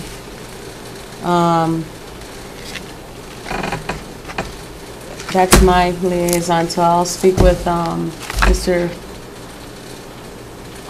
Tom Florence and get that started. 22nd, wow, that's right, that's, I think that's what it was. yeah, we need to confirm that, because the 22nd, we only have one meeting in between there on the 19th. It is what it is. I mean, congratulations. It's nice to be able to do that, but, okay. All right. Okay, Nick. And I'll get back to you. Number 17, you have in your packet is a complaint that was received. Mr. Gorman, would you like to report on that a little bit? Yeah, I went out to Colony Road. They're building a house out there. And they dug into a hill to put the house in, which didn't conform to the other ones on the other side because they're on top of the hill, causing sharp embankments out there. So we had a neighbor complaining that her property was being destroyed. I went out there, I've probably been out there 5 times so far, and made Mr. Torsha, I didn't make him, I asked him if he could, you know, maybe clear the bankings or something, because a lady's property was caving in every rainstorm with the torrential downpours we had. So Mr. Torsha had problems getting the contractor he had come out and do it. But they were out there been out there the last couple of days. They are digging and doing what they're supposed to do out there. On the banking side, we can't make them put up a retaining wall, but his eventual end result, he's going to put up a retaining wall. You're going to have to put one up. I mean, you ain't going to have a choice because of the way the bankings are. But right now, he got up a construction fence because we were concerned about kids falling down there or whatever. Right. So he didn't have that up originally. He got that up there now. And he's in the process of putting pipes in, and he got one trench open right now that the electrical contractor was supposed to come out, but the guy ended up going to the hospital. So it set him back a little bit. But I'm working with the complainant to try to, remedy the situation. I'm working with Mr. Torsha to try to get him to expedite what he's doing a little faster than he's doing. So, and we had him clean up the road. I looked to see if he had a permit for the road, which he does, because he had to dig the sewer line down. Okay. And he is going to, he got to finish that process of paving it in front of the person's house and take care of that. I told him that's the first item you got to do to try to make the lady happy, so that's where we're at with that. But what I'll do, I'll just The lady and DPW happy, right? Yes. Okay. And I talked with Mr. Parent on it. Yep. You know, I've been in contact with everybody that's involved in it, so. Okay. But it is private property. I can't make him do things, or all I can do is ask him to do this and do that, to try to make people happy. But he is cooperating, I gotta say. Okay. But like I asked him if he could expedite things a little faster than he's doing, but no. He did it, but then he ran into the roadblock with the fella going to the hospital, so Okay. it's gonna slow it down until I don't know when he's gonna get another electrician or what's gonna happen, but he gotta do something now. Okay. Question, just for 1 minute to Nick. Nick, do we need to read the complaint into the record, or how do we usually do that? Well, the complaint itself is part of the materials for this meeting, so that if a records request ever came in, we could be able to provide it. It does Okay. not need to be Read into it, okay. All right. Is there anything else you want to add? No, it's, All right, so it's under control, yeah, it's under control, it's gonna be ongoing, ongoing, okay, for a little bit. you know, until we, But the main thing is that safety, that safety, yeah, That- the construction fence. construction fence, that's what it's called. I mean, we can't require him to put the wall up now. I mean, that's, as anybody in construction knows, that's the last thing you do when you start grading around your house. Now, you know I'm not in construction, so. Is there any questions from you, Selectman Federici? Okay, all right, so that has been discussed. Thank you, Selectman Gorman.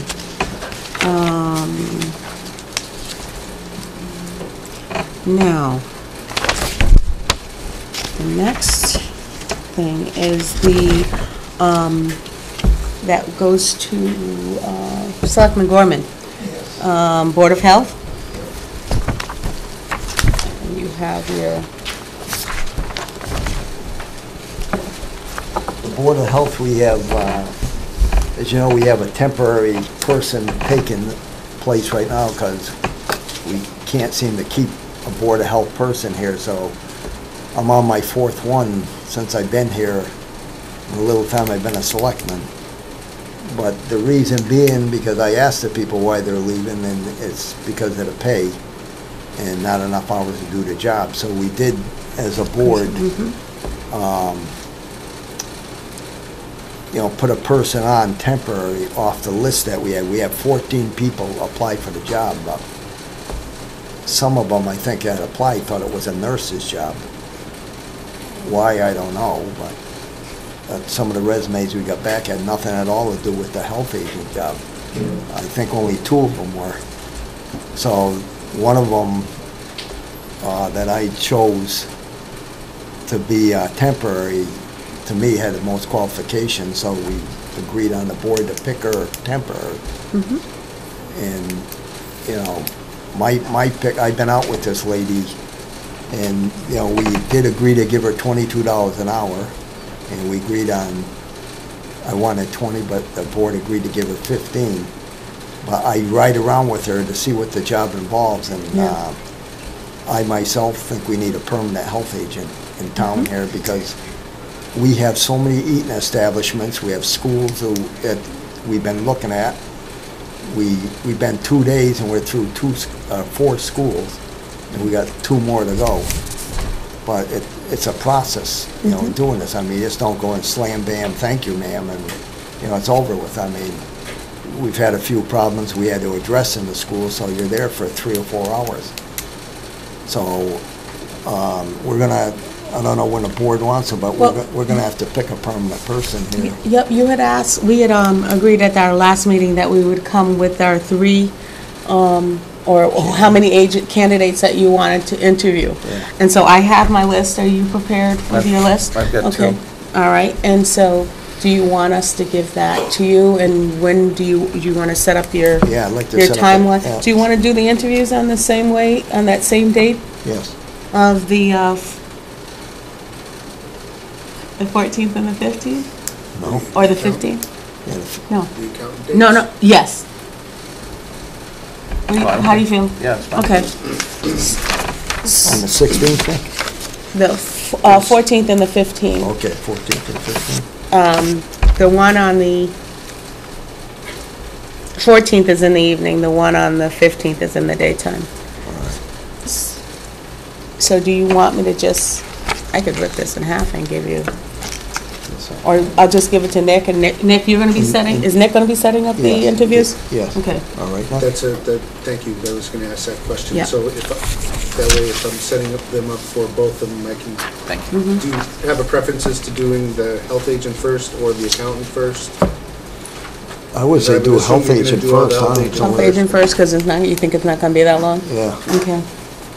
So start the health agent ones first. Selectman Federici? Yep, no, I have no Okay. problem. Okay, no Either problem. way.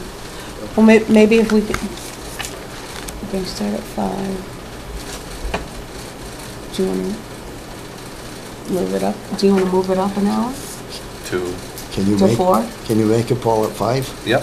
Well, he's already made it to 5. We're here at 5. 5. So I was thinking 4 Yeah, to I can do make the it health 4. agent. So we'll do the, I can make it anytime. okay. So Start for 4 Start for 4. on Thursday. Yeah, so from 4 to 5 will be the health agent on Thursday, and then on Friday, 9? Yep. 9 to 10? That works? Okay, 9 to 10. Yep. And we may not need both depending Right, on how many exactly. candidates we actually, if we realize we have the same candidates. Right. I would guess that we do. And,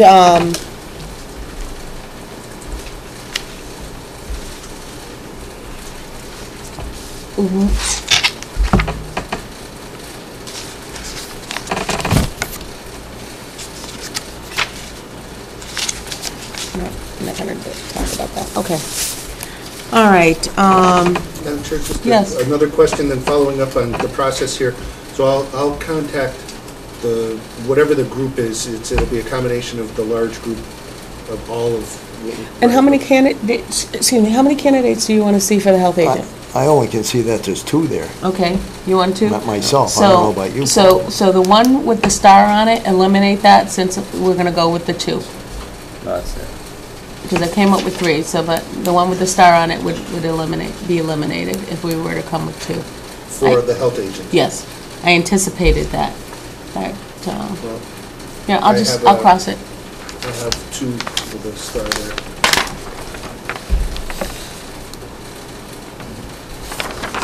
Let me see that.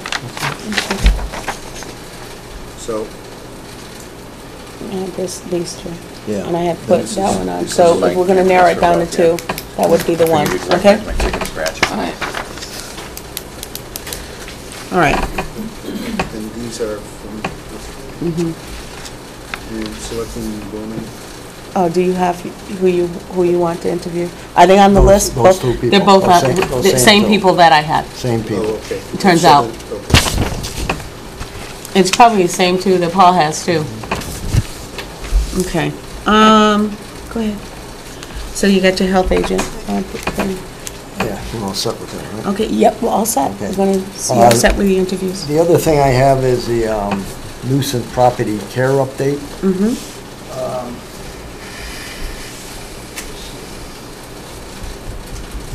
Most of these are, these got to do with the high grass issue. Okay, What I did, I talked with the accountant and I talked with the appropriation committee to try to get some money for this, because every year, we're going through the same thing. Here it is August 1st, and we still have grass that's 3 feet high. And my phone ringing off the hook, I mean, it's the first time my phone's rung off the hook, but, because I was just here, but we have to do something with these properties sooner. So what I did, I put it out to 3 different landscapers, according to the accountant and appropriation committee, and I was working with Bob Parent to try to get the town to do these first. And this is what we're doing with the town. We're taking a picture of the house that, and what has to be done with it, you know, whether it's just a front yard, backyard. Most of them aren't a whole yard. I mean, we got big problems with this right now. So what we're doing, we put it out to 3 landscapers. 2 of them gave me something back. They went out and looked at these to give me a price on these. So I can give them, you know, we can get an idea of how much money this is going to cost us every year. Well, out of 10 of them, we have 3 left. The people finally, you know, got off their rear end and went out and mowed these. okay. So we have 2 left, and I have only 2 people sent me things back. Next year, what I'd like to do is put this out early. We're at a kind of a stalemate right now. We have to get these done. And especially we got one that's a safety hazard right down the street here. People can't see coming out the street. Right.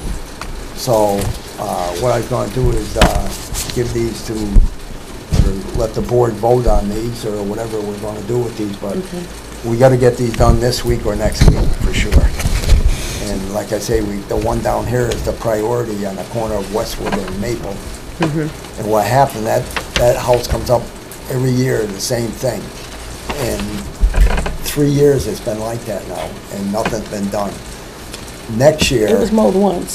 Yeah, Yeah, but it was awful before it got mowed, But yeah. next year, what we're gonna do is, we're gonna, the ones that are habitual problems, we've sent things out, Mr. Donahue's recommendation, we sent things out to these places. They're hard to contact to see who owns the building. Mr. Donahue said go to the assessors, which we have done, but with no luck on some of these. So what we're gonna do is bill the people later and put a lien on their house, you know, but right now, we gotta get it done, because like I say, this one down here is definitely a safety hazard. So, I got two people here that sent things back. I mean, it's open to any landscaper that wants to do this, but they gotta understand what we're doing. One chose not to do it because he wasn't sure he was gonna get paid by the town. So, I tried to assure him we will pay him, but we gotta go through a process. Okay, okay, I'm So- sorry. When you're done. Next year, we're gonna expedite the process, so it isn't August 1st or August 5th we're doing these. It'll be, we're gonna keep track of it right from the beginning, and we're gonna mow it. Now, what's happening now, it costs more to mow this and take some of these trees down, because the stuff is so high now. And so, if we did it at a weekly or every 2-week basis, it's a lot cheaper. So, this is where we're at with this, but, like I said, I'm working with Bob Perrin to see if the town could do it, but, you know, he's quite busy with all the projects he's got going. So maybe next year it'll be a different story. Maybe the town can take care of it. And I looked into what one of the taxpayers told us about prevailing wages, and I found out we don't have to pay prevailing wages for this. And I looked up with the town accountant and appropriation committee, both looked into it. So did appropriations say that they could fund it? Yes, they could fund it, and what we're gonna do is see how much we need. So they may start a revolving count, so next year we're not at the problem we got right now, waiting all summer to get money to do it. So that way there we'll have money. Do you want to ballpark what the costs are? Or We figured between 5,000 and 10,000, but I figure it's more like 5,000. Okay, not per yard. No. Okay, all right. What we wanna put in a revolving account. Okay, so how much is it for what you're proposing? Well, it depends what yard you're looking at. You know, Oh, okay, so you know, there's- I mean, I can't say it's gonna be, $50 for this lot, and, and the other lot's gonna be $300, so.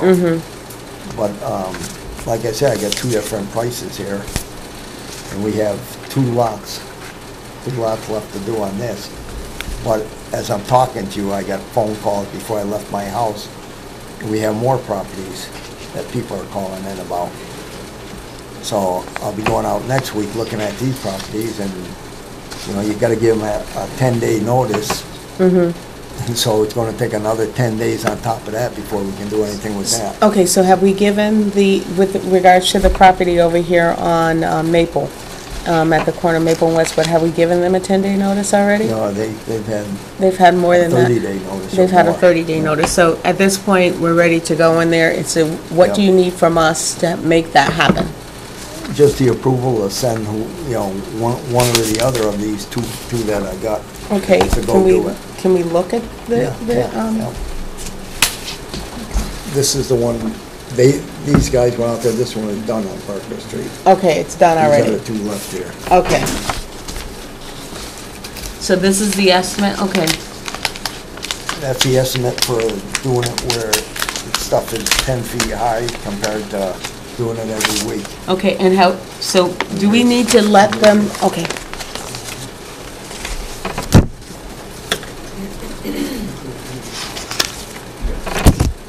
We got, on the one on Maple Street, we have Yeah. trees growing over the neighbor's yard, Yeah. bushes growing over in the yard.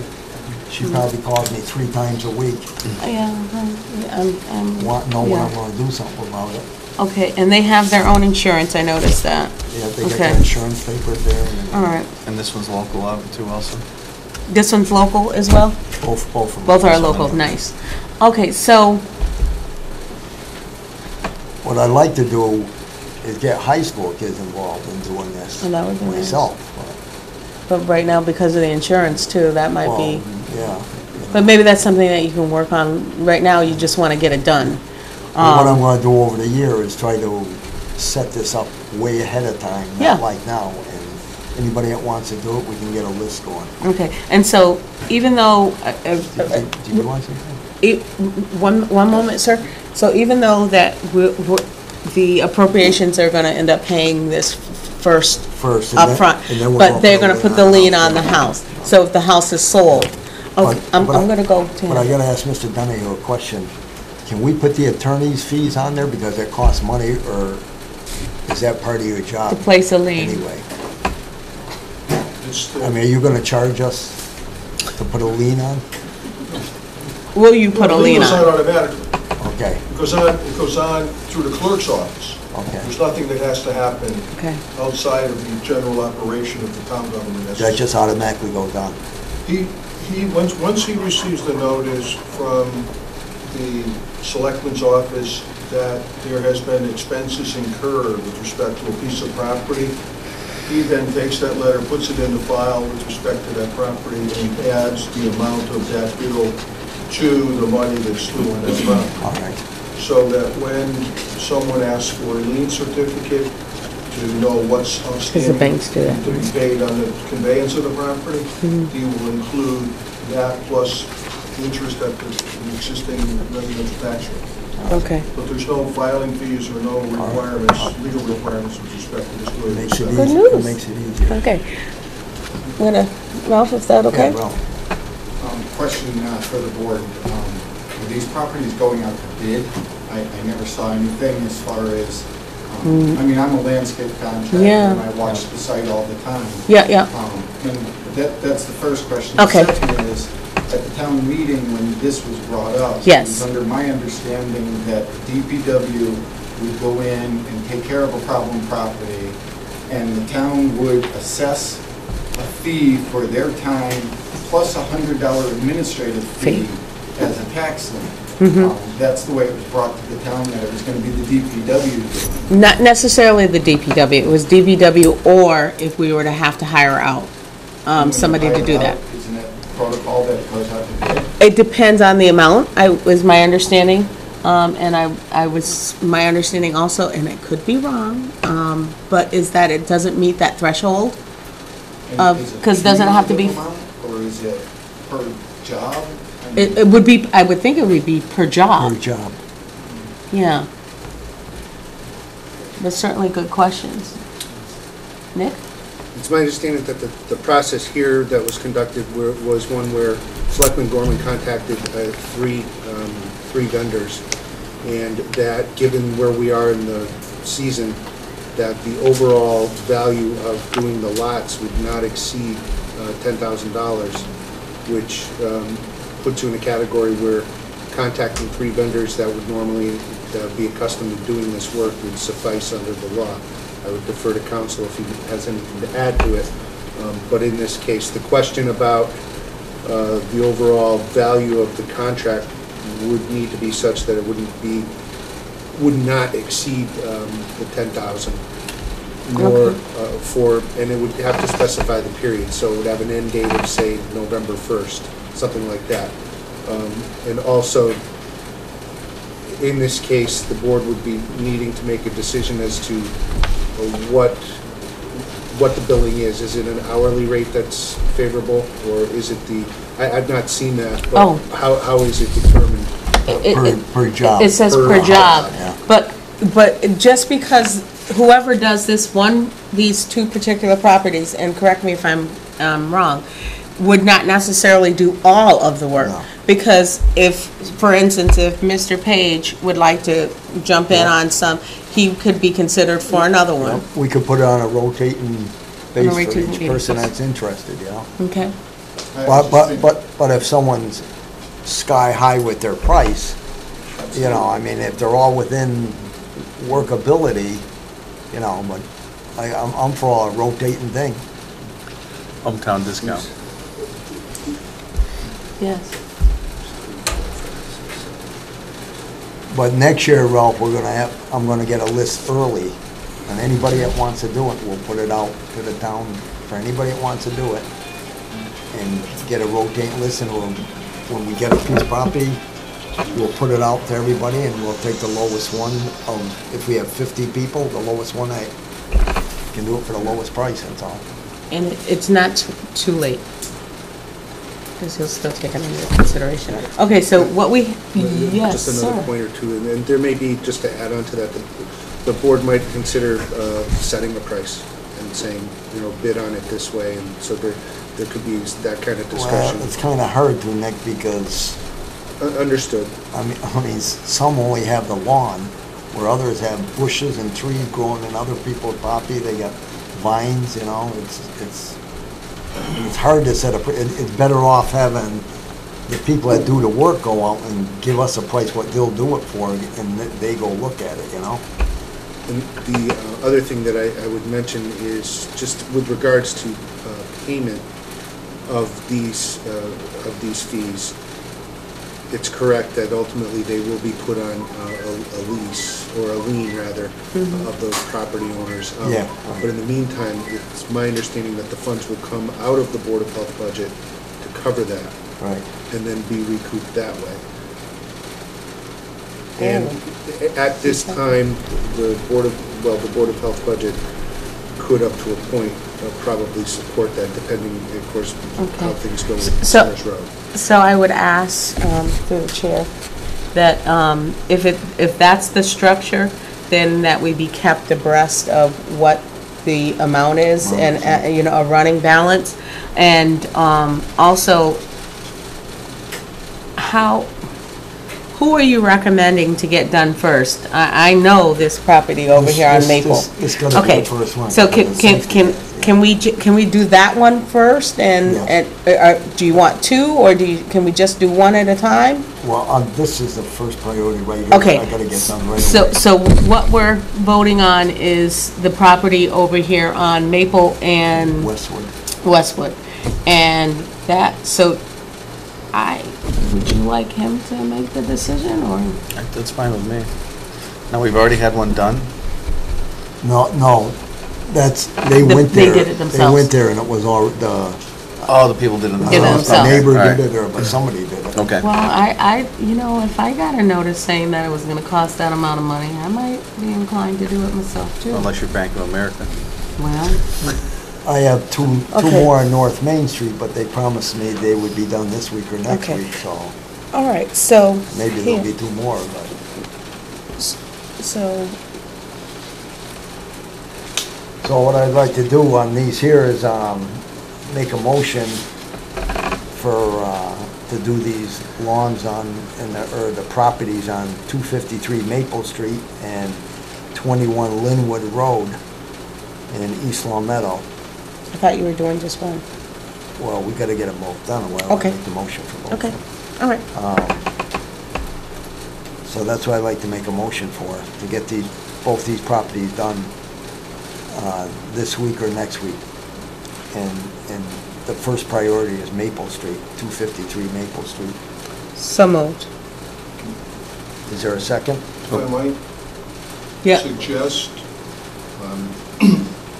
that perhaps to avoid getting into an issue of billing by different vendors at different rates, that the board, as part of their motion, agree that the town will pay an hourly rate at the Fair Labor Standards rate for the type of work that is done. And that will avoid two problems. One, someone complaining that you're hiring someone to do work not at their statutory required rate by the state for municipalities and governmental entities. And two, where they're billing you on an hourly rate for the work performed, there's a consistency across the board between all of the people who are doing the work. So that if they do a lawn in half an hour, they bill you for half an hour. If they do a lawn in an hour and a half, because there are bushes to trim, they bill you for an hour and a half, and it's sort of a fair measure if you're asked to justify why one is being paid more or less than someone else. So what I'd have to do is go back to these people and ask them to give me an hourly rate instead of per job? I would submit to you that the Fair Labor Standards rate is going to be in excess of whatever these people are paying their people now. If there is a Fair Labor Standards rate for this particular type of work, and if there's not, then their contractual rate could be accepted. Just make it part of the motion so you can move forward without having to go back to anybody again.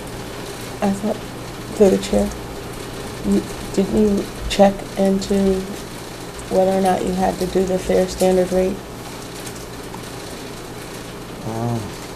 Didn't you say you didn't have to pay prevailing wage? Right. No, we don't have to. Okay. Is the Fair Labor Standard rate different than Same, prevailing wage? yeah. Is the Fair Labor Standard rate different than prevailing wage?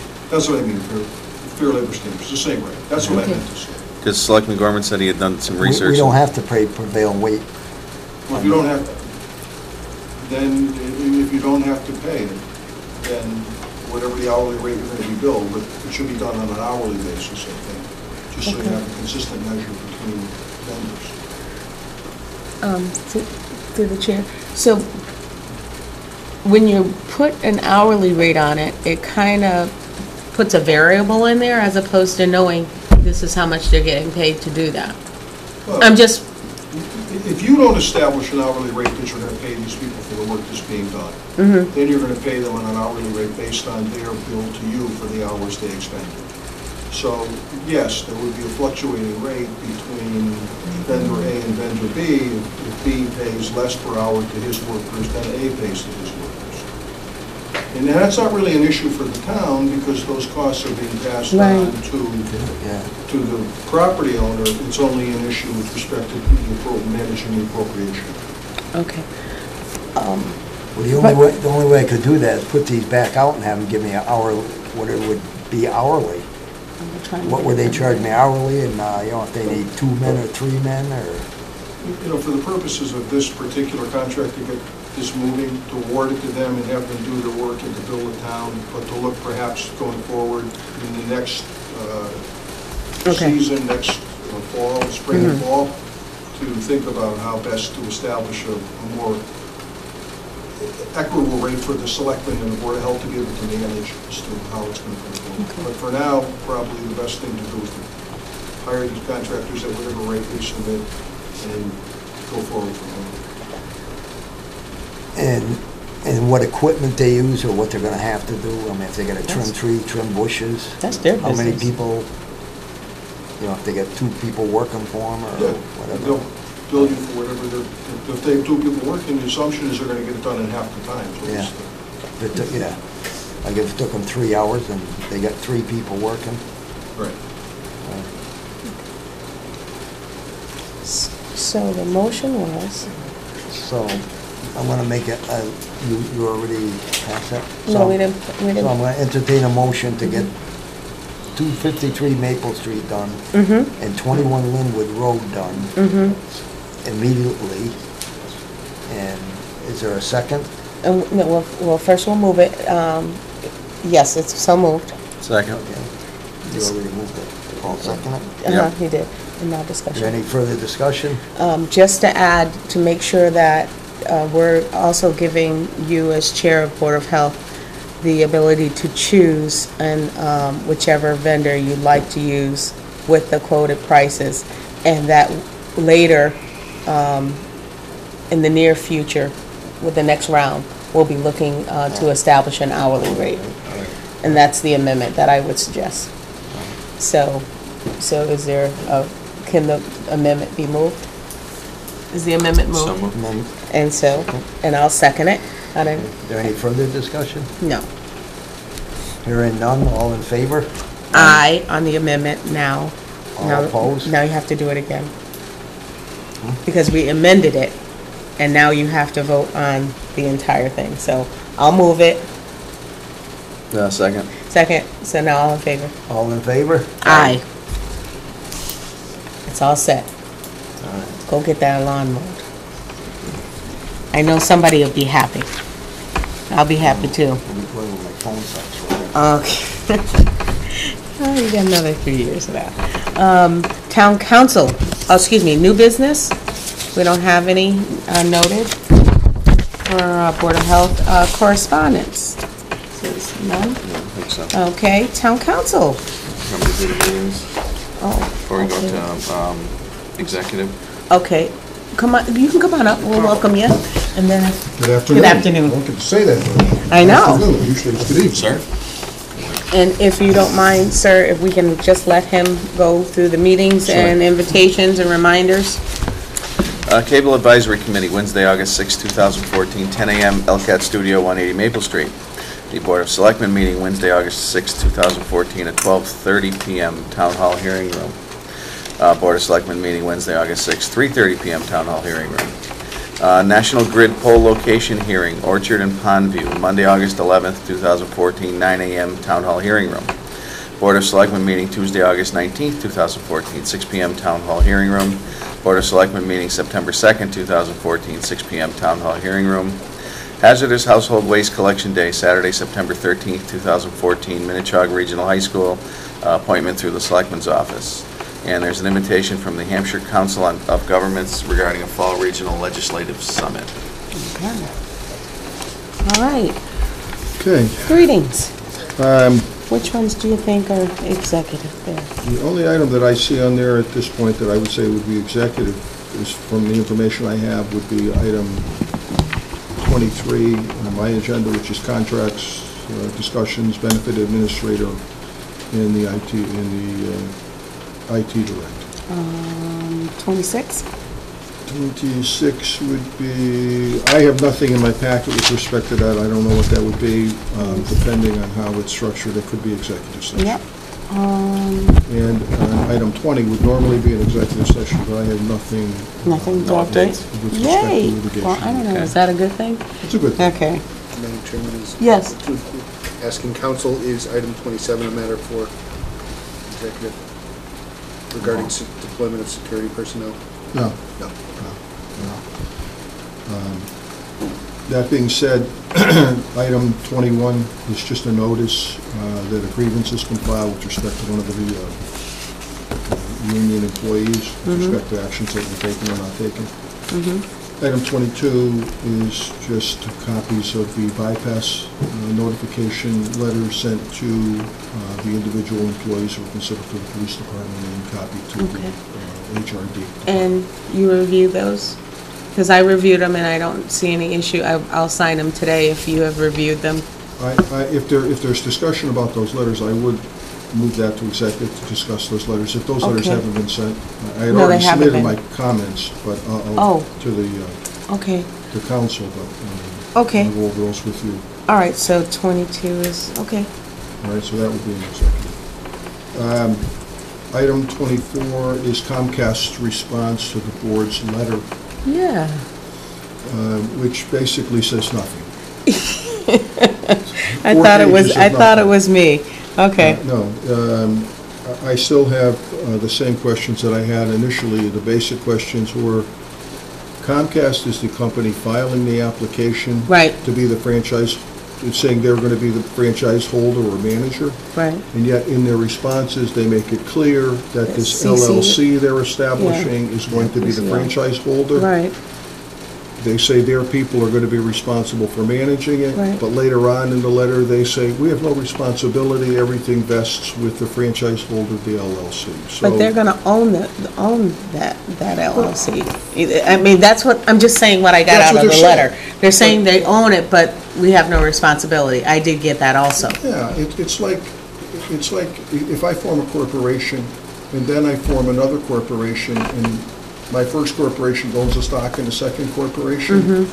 If you're doing business with my second corporation, you have no rights against my first corporation, because all I do is own it. You just have the corporate rights. So it's the sort of I'm just trying to suggest we need to understand how this structure, I understand how the structure's going, but it's unclear to me how, if there's any responsibility in the part of Comcast, and if there isn't, why do we care if Comcast has $1 billion in assets if the only company that you can recover anything from is this LLC, which is the holder of your local franchise? So, And they're asking us for permission to do this. yes, but they're also saying, in effect, approve us as the franchise holder. And they're not. And that's I can't get I'm not getting a clear answer from them as to what they want, so that I can advise the board really as to what's going on. Okay. I mean, So- eventually, you're probably going to approve it because you're going to want to have the cable service. Okay. But understanding what it is and how it's structured is important to you to answer questions that are presented to you by your constituents. Okay, and just to make sure, that timeline, there's a timeline associated with when we have to respond to them. So are we going to send a question back out to them with hopes that they're going to answer it in a different way? I think we're asking them to come in, correct? Well, that's the item B here is, the timeline is that the board would have to hold a public hearing. And to ensure that the transfer and other interested parties are given the opportunity to comment on the proposed transfer. So just because of Board of Selectmen meeting dates, we would be coming up against it. Now, whether or not they would allow, it's my understanding that that date, the 60-day date, would be somewhere August 19th. So whether or not that would be something that the board would want to put on for that actual meeting date, or to see whether or not they would allow. To have the hearing first? I'm sorry, Nick. Yeah, to have the hearing On the that date 19th? as part of the board's meeting. And what happens if we have more questions after that? You can continue the public hearing, but you have to start it. But the thing is, we have to have a response back into them by the 19th, is that correct? Well, the board met the first deadline by sending out questions via council Right. to Comcast. The board also started the other deadline of the board having a hearing within 60 days. However, I would suggest either setting that hearing date for the 19th and/or asking them if they would allow for the board to set the date within, a reasonable time after that. I wouldn't do that. No. These companies stay strictly to the statutory framework that they have, so I would schedule a meeting and have them come in and answer the questions, and if there are more questions or they're unable to make it, continue the hearing date to another date that's more convenient, but you've at least established the hearing date within the time frame established by the statute. Selectman Federici, any comments? No. Okay. No? Okay, so you want to have that hearing on the 19th? Sure. Okay, that's going to be a long night. Who's As long as bringing- he's here. Okay, so we'll set the hearing date on the 19th, Nick. And so we have interviews on that day too. Madam Chairman, I'm Yes. looking at our date stamp on that letter, and it's actually the 18th. It's June 18th. June 18th was our receipt date. They dated it June 17th. We have it from June 18th, Okay, so we'd have to have the hearing on the 18th. according to what we have to follow. No later Is than the it 18th. 60 business days or 60 calendar days? 60 calendar days or 60 business days? Well, It says 60 they days. say days, So so we they have don't to get do into it. the period, they just give you the days, they don't say Because if you months. want to get technical, So then hearing. there's 31 days in When do I have to July, be so it in wouldn't be the Friday? 18th, it'd actually have to be the 17th. Yeah. Not the 60 But that days would- depends on yeah. how many we get for, It simply for the states 60 accountants days too. of the receipt date. Okay, so Okay, 60 days from June 18th, unless my math is wrong, is Okay, August 17th, What, because we have a 31-day month. Or am I thinking of that wrong? Mr. Federici, Selectman Federici, if we're here on I know it's a Friday, the 15th. Yeah, You want to do it sure. after the interviews? Sure. So what time should we set it for, though? Because we're starting at Mm-hmm. 10. We got 9 to 10 for the Board of Health agent, and then 10 o'clock until, because we don't know how many candidates we would have. So what time do you suggest? We've got a couple things working here. Yeah. Do we have to decide today when the hearing's going to be? No, Do we have to Well- decide at a meeting, or can we just post it? you just have to decide when it's going to be. The reason I ask is, we don't know yet. We've got 2 candidates for the Board of Health. Board of Health. Mhm. If they both come in Thursday, then that's done, so we don't need them on Right. Friday morning. if we say we end up with at the most 4 or 5 candidates for the accountant, then that could also be taken care of on Thursday too. So I guess it's tough to decide on Friday when to have it, because we may not need Friday for the other appointments. And so all we need is 2 days to post it, but if the public wants to come in and have any input, they need to know. So we'll post it on the website? You could, Because when would you find? if I might suggest, Yeah, sure. you could set aside the 15th for the hearing date and then leave it to the administrator or the chair to determine the time of the meeting. Okay, that's a good idea. Okay. So the So that's hearing, all- so is that's that what okay we'll with you? Okay, so the hearing date will be on the 15th, which is a Friday. The time will be announced, and that will be pending how the schedule goes for the interviewees. Right. And today is Tuesday, so hopefully we can get that situated by the end of the week, Nick, at the latest, and that way we can have it out by Monday at the latest, hopefully by Friday the 8th, but Monday the latest. Everybody in agreement with that? That's good. Yeah? Okay. All right. Okay, moving on then. Okay. Summers were easier. Oh, yeah, somebody told you a little story. Okay, where are we now? So, okay, animal control officer, the vehicle policy. Where are we with that? The board, some of the board members may recall, at some time in the past, there was a short form vehicle use policy adopted by the board, which the animal control officer, Mr. O'Connor, felt was not appropriate.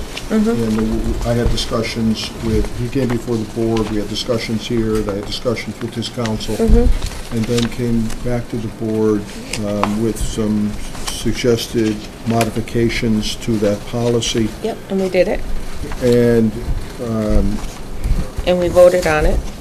we voted on it, it was voted on, Accepted. and apparently Mr. O'Connor has never received a copy of the policy to be signed, but nor has he requested to receive a copy of the policy to be signed. It's just a matter that the board took, and he's sort of been sitting back waiting for some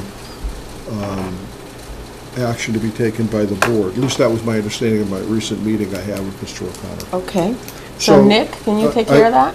But I will tell you at this point, since that meeting with Mr. O'Connor, I do not keep generally as a rule copies of materials or information that I give to the board at a meeting, because I consider that's going to be part of your minute file, and I don't retain it in my office because it's just unnecessary materials. That being the case, I have been unable to locate the revised language that was adopted by the board. The Selectmen's office has been unable to locate. Is that this? You're talking about the big one. That's the I have. revised one. You're talking about just the received a agreement couple- itself? Huh? Talking about just the agreement itself? Yeah. The new policy. I don't know if this is it, but That's that's what we gotta be got. it.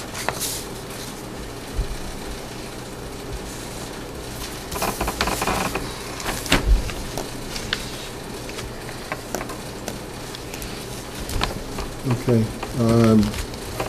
If this is the new policy, that's fine. I do have a copy of that, if that is it. To be honest with you, I don't recall specifically what the language was that we agreed to It was put a while in. ago. Yeah, well, I thought it was signed. But in any event, Yeah. the animal control officer has not executed the new agreement, and therefore, my understanding in his discussions with him, the animal control vehicle is sitting in the police yard, Yeah, it is. unused. And apparently, there have been some complaints recently about an aggressive Yeah. pit bull, and the ability to use the animal control vehicle would have, according to the police chief, been beneficial if it had been available and I think that's the issue. Okay. Do you want to use the vehicle, put it in service? If so, how do you do it? Yeah. Get the animal control officer to sign the Yeah, agreement. very simple. And the assistant to sign the agreement, Yeah. and you can put it into service. I think that would, yeah, I Yeah, think just get that's them what to it sign was, yeah. From what I understand, then we have to get the vehicle started and get the bee's nest out of it. There's a bee's nest in it? Yes, they tried to use it, they wanted to use it the other day for the dog, from what I understand, and they couldn't get it started, and I guess there's a The bee's bee. nest in the car, so. I'm sorry. I didn't mean that. I'm laughing at the bee's nest. I'm sorry. That's not good. Okay, so we go ahead and get that done. And Nick, just execute a copy and we'll get that vehicle to him. That's what it's been all along. Can I see that, because I wasn't here Oh, sure. for that language, because I was in the selectmen at that time. It was in the, I think it was in our packet. That one I saw. Okay, Could I say something about that? sure. What he didn't like on this is, if it says in here, if the action is determined to be preventable, you would be required to reimburse the town of East Long Meadow the sum and the deductible and the cost of the repairs. My understanding is that the town is self-insured, right? Not for motor vehicles, but you may, not for vehicle injury to third parties, but you may be self-insured for repairs to your vehicle. I don't know that fact. And I would defer to the administrator. We, only in damages, not routine maintenance or anything like that. So you just, Certainly if somebody hits our vehicle, we're gonna, but if you hit somebody else or hit a tree or something, it's our responsibility it's to our repair the vehicle. responsibility. The town's responsibility. Right. Because I gotta ask you a question now, we have everybody that drives a town vehicle, and I'm sure we've had some accidents. Well, this is, And, Okay, I'm and, sorry. and are these people required to pay for the repair of the truck or vehicle, whatever they, plus the deductible now? I don't know, one person. I can't answer that question. I don't know whether there's a policy by department heads who have employees who regularly are assigned vehicles to discipline them in some fashion for negligent or improper use of the vehicles. But many times, I don't know what the practice is. And sometimes there's an accident which is not preventable or is really not your fault. But this policy only applies to individuals who are given a town vehicle to operate for their specific job, not for the police officer or the firefighter who is on a truck or in a cruiser, or the DPW employee who is using a DPW truck in his normal daily operations. This would apply to someone like the animal control officer, IT, perhaps, building commissioner if you provided him with a car. But again, that was Mr. O'Connor's question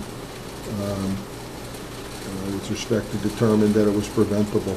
I think the language that we talked, I thought the language we had talked about, and I don't have any notes, so I'm just going back to recollection, which is very poor at this moment, was more about that, not preventable, but that was a result of either his negligence or something that was the operator's fault. Because, you know, an accident might be preventable, but not necessarily have been anything that the driver did that was wrong.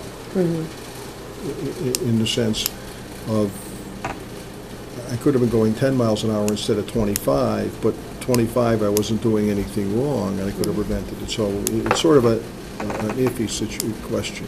But Mr. Donahue, this dog officer could have been going after a dog, parked the car there, put his blinkers on, and he could be parked in a no parking zone. But he has to go get the dog for one reason or another. Someone hits him, they can turn around and say that was preventable, you shouldn't have been parking there. Well, he wouldn't have had a choice. I mean, there's so many scenarios. And what I don't like about this here, because this would open up a person to sue me and take my house and sue me personally. Where right now, the town's responsible. If a town employee with a dump truck hits somebody, the town takes care of it. And why would I want to take a town vehicle? Because if I have my own car, I get in an accident, my insurance pays for it, and I pay the deductible. So anybody would have to be nuts to sign this. Well, this issue is dealing only with the damage to the vehicle, and repairing the damage to the vehicle. It's not dealing with liability, because if he's operating a vehicle, a municipal vehicle, and he's in an accident, and he's injured, or a third party is injured, he has no liability for that. And that's, the town's on the hook for any third party that he may injure, and if he's injured in the course of his employment, he's going to be covered under the workman's comp. The purpose of this language, I believe, was to recover the costs of damage to the vehicle where it was determined that the employee could have reasonably avoided the damage, and therefore you wanted to reimburse you for it. So what we're doing with this letter, we're just picking out IT directors, dog officers, anybody that got a car. It's anybody that's driving. Whatever the board's desire is. Policy for use of town-owned vehicles. So if But it's a town, town-owned vehicles are the DPW. That's a town-owned vehicle. DPW is not underneath our scope.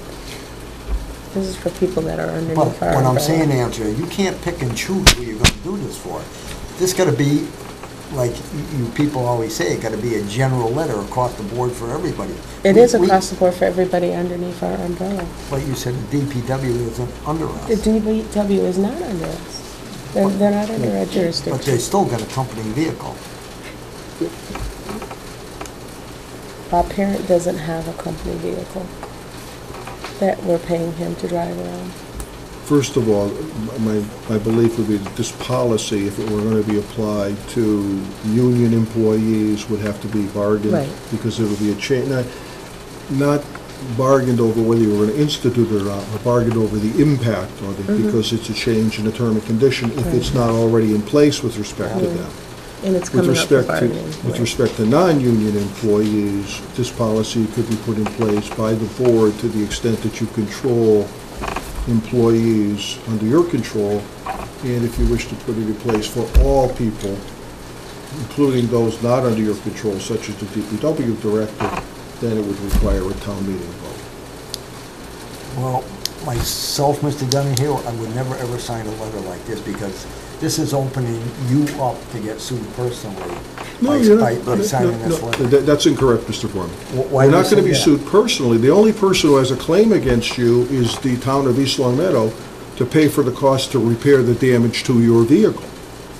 Any other injuries that you cause as a result of that accident, the town is on the hook to pay under statute.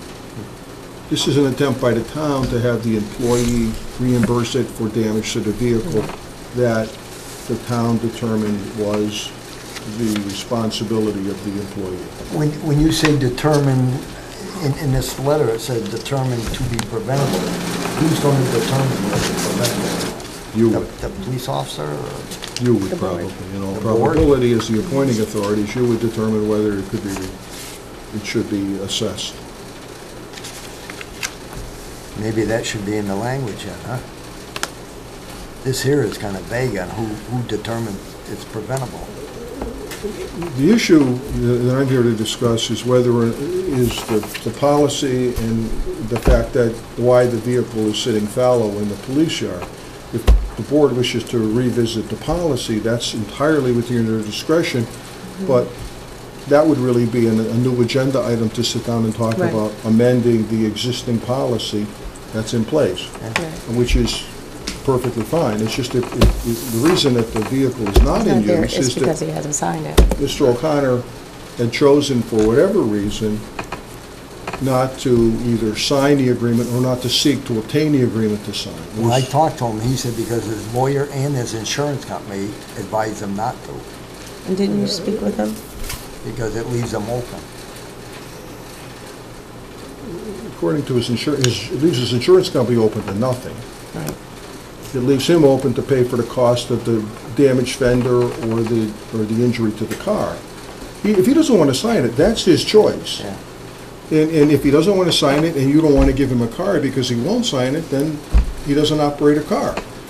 If the policy is something that you don't agree with as a board, then you have the authority to, again, revisit it and amend the policy.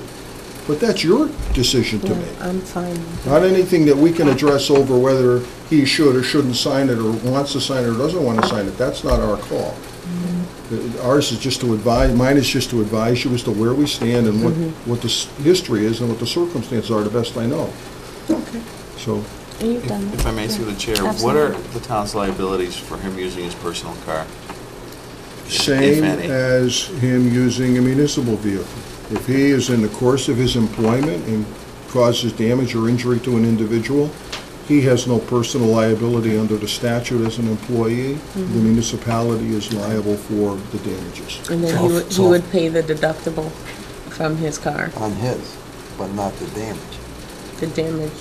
The insurance company would pay. Unless they determine that it was his fault, you know, unless Yeah, they if he determine has, that if he doesn't have it was collision, at fault, yeah. and he was determined at fault, they're not covering that. I think it's 51% or less. If it's 50/50, he has to pay it. If he has no collision, then he has to pay it out of his pocket. Okay. I don't know. I think you're wrong on that, but I'm not Well, positive. my mother just had an accident. Yeah, I know about that one already. Okay, okay, that would be, That was item 25. that was 25, And I believe we addressed all of them in that Yep. discussion. right.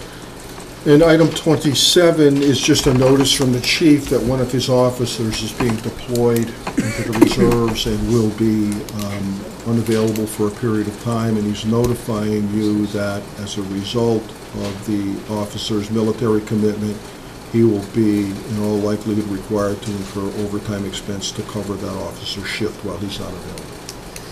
And if I may, through the chair, another thing we should probably think about is we're losing an officer April 1st, now we're losing an officer August 1st. This gentleman's going to be gone, I guess they could be gone through June, from what the chief said, of next year. So we're going to be down 3 or 4 officers, so we may want to try to consider at some point trying to get some, get some list together and get some potential hirees. Well, it's a temporary. It is, but he's So getting. do we have, do we? Well, no, we don't have to replace him, but I'm just saying, on top of everything else, you're going to have, you've got one leaving this December, I believe. Right. You've got one leaving in But April. we you've got have one leaving in going into August. the academy, so that Right. cancels that out. Right, but Well, you- there will be a, Possibly. yeah, well, yeah. So, 'Cause which he's is, gonna come out in February, I believe, right? February, January? January. yeah, I think January? so. But yeah. Okay, So just to get, just as a heads up. that's- excuse me, do we have sub-officer, excuse me? I've never heard of a substitute police officer. No, we don't.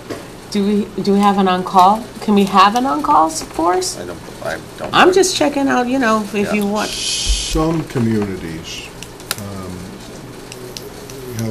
have in their department officers an officer that is hired, or depending on the size of the department, who fills in. Like a per diem? Well, no, he's an officer, he's a full-time officer, but he's structured, scheduled so that his schedule, he sort of fills in for vacancies and when someone's out, that you have to avoid some of the overtime shifts that are necessary or Okay. that are required for injured on-duty people or people on vacation. So you're talking about a whole nother position, Whole a other permanent position, but you have to really run the numbers and look at your positions to see whether it's justifiable so that this officer isn't sitting there as an extra officer half the year. But if you have enough hours out there where people are gone that you could use one officer to eat up the overtime, you're paying a straight salary versus overtime hours Okay. for that officer. Why couldn't we take an officer off the desk and put a civilian there? Then Depending, that would relieve it, and we'd have an officer out in the street. Depending on the terms of the collective bargaining agreement with respect to the assignment of the desk and whether civilians can be used as dispatchers under the terms of the contract, that's possible. But I would defer to the chief and labor council as to how their contracts are designed now with respect to providing Well, because I know a number of other towns do that. True, there's just it's doable. It's just a mechanism of how you can't just say to the officer, get off the desk, go to the outside. He's going to say, no, this is a union position. You can't fill it with a non-union employee unless you deal with us in adjusting our contract. And I don't know that that's the case here. I'm just saying that that's a potential. It's not as simple as being able to say, you're not going to be in the desk anymore, go out on the streets.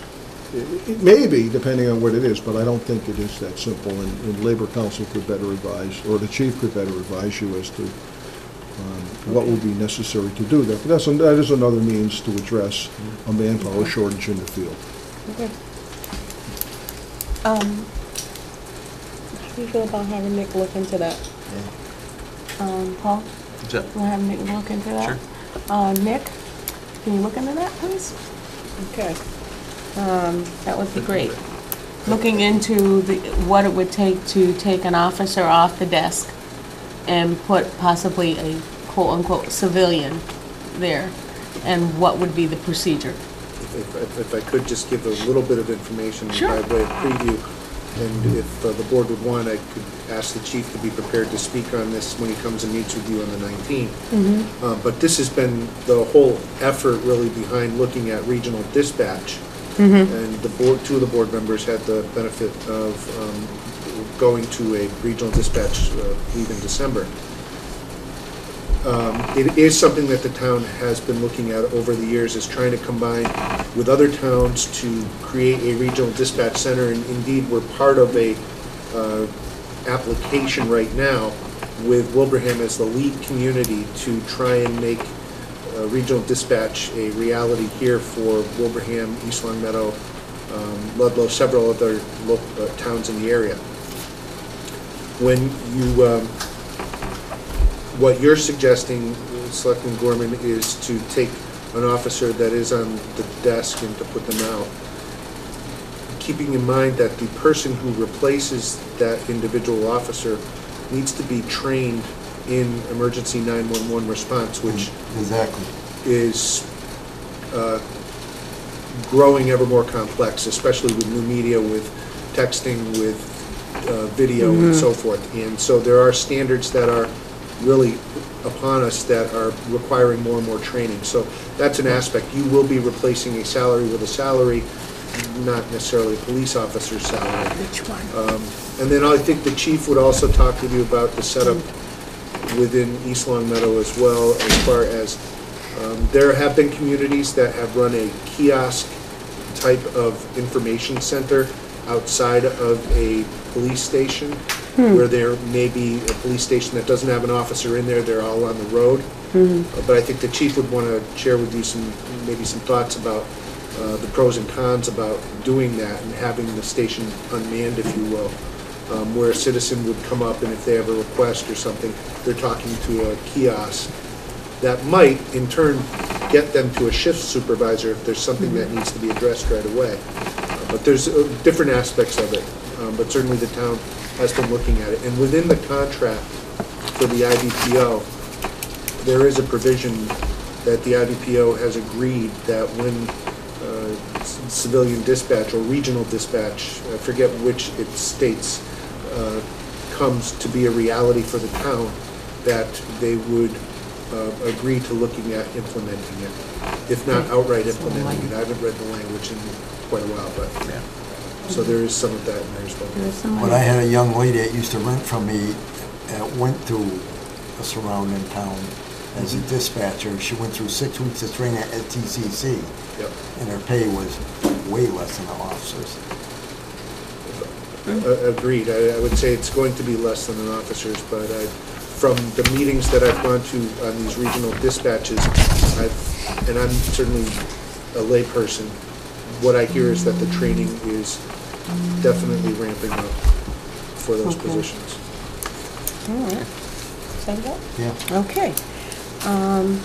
At this point, I will entertain a motion to enter into executive session to conduct strategy sessions and preparations for negotiation with a non-union personnel or to conduct collective bargaining sessions or contract negotiations with a non-union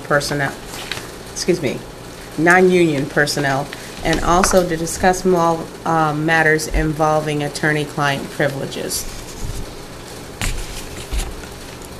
Anytime, guys. Returning to Not to open be- only to adjourn. To open only to Oh, adjourn. to open only to adjourn. I apologize.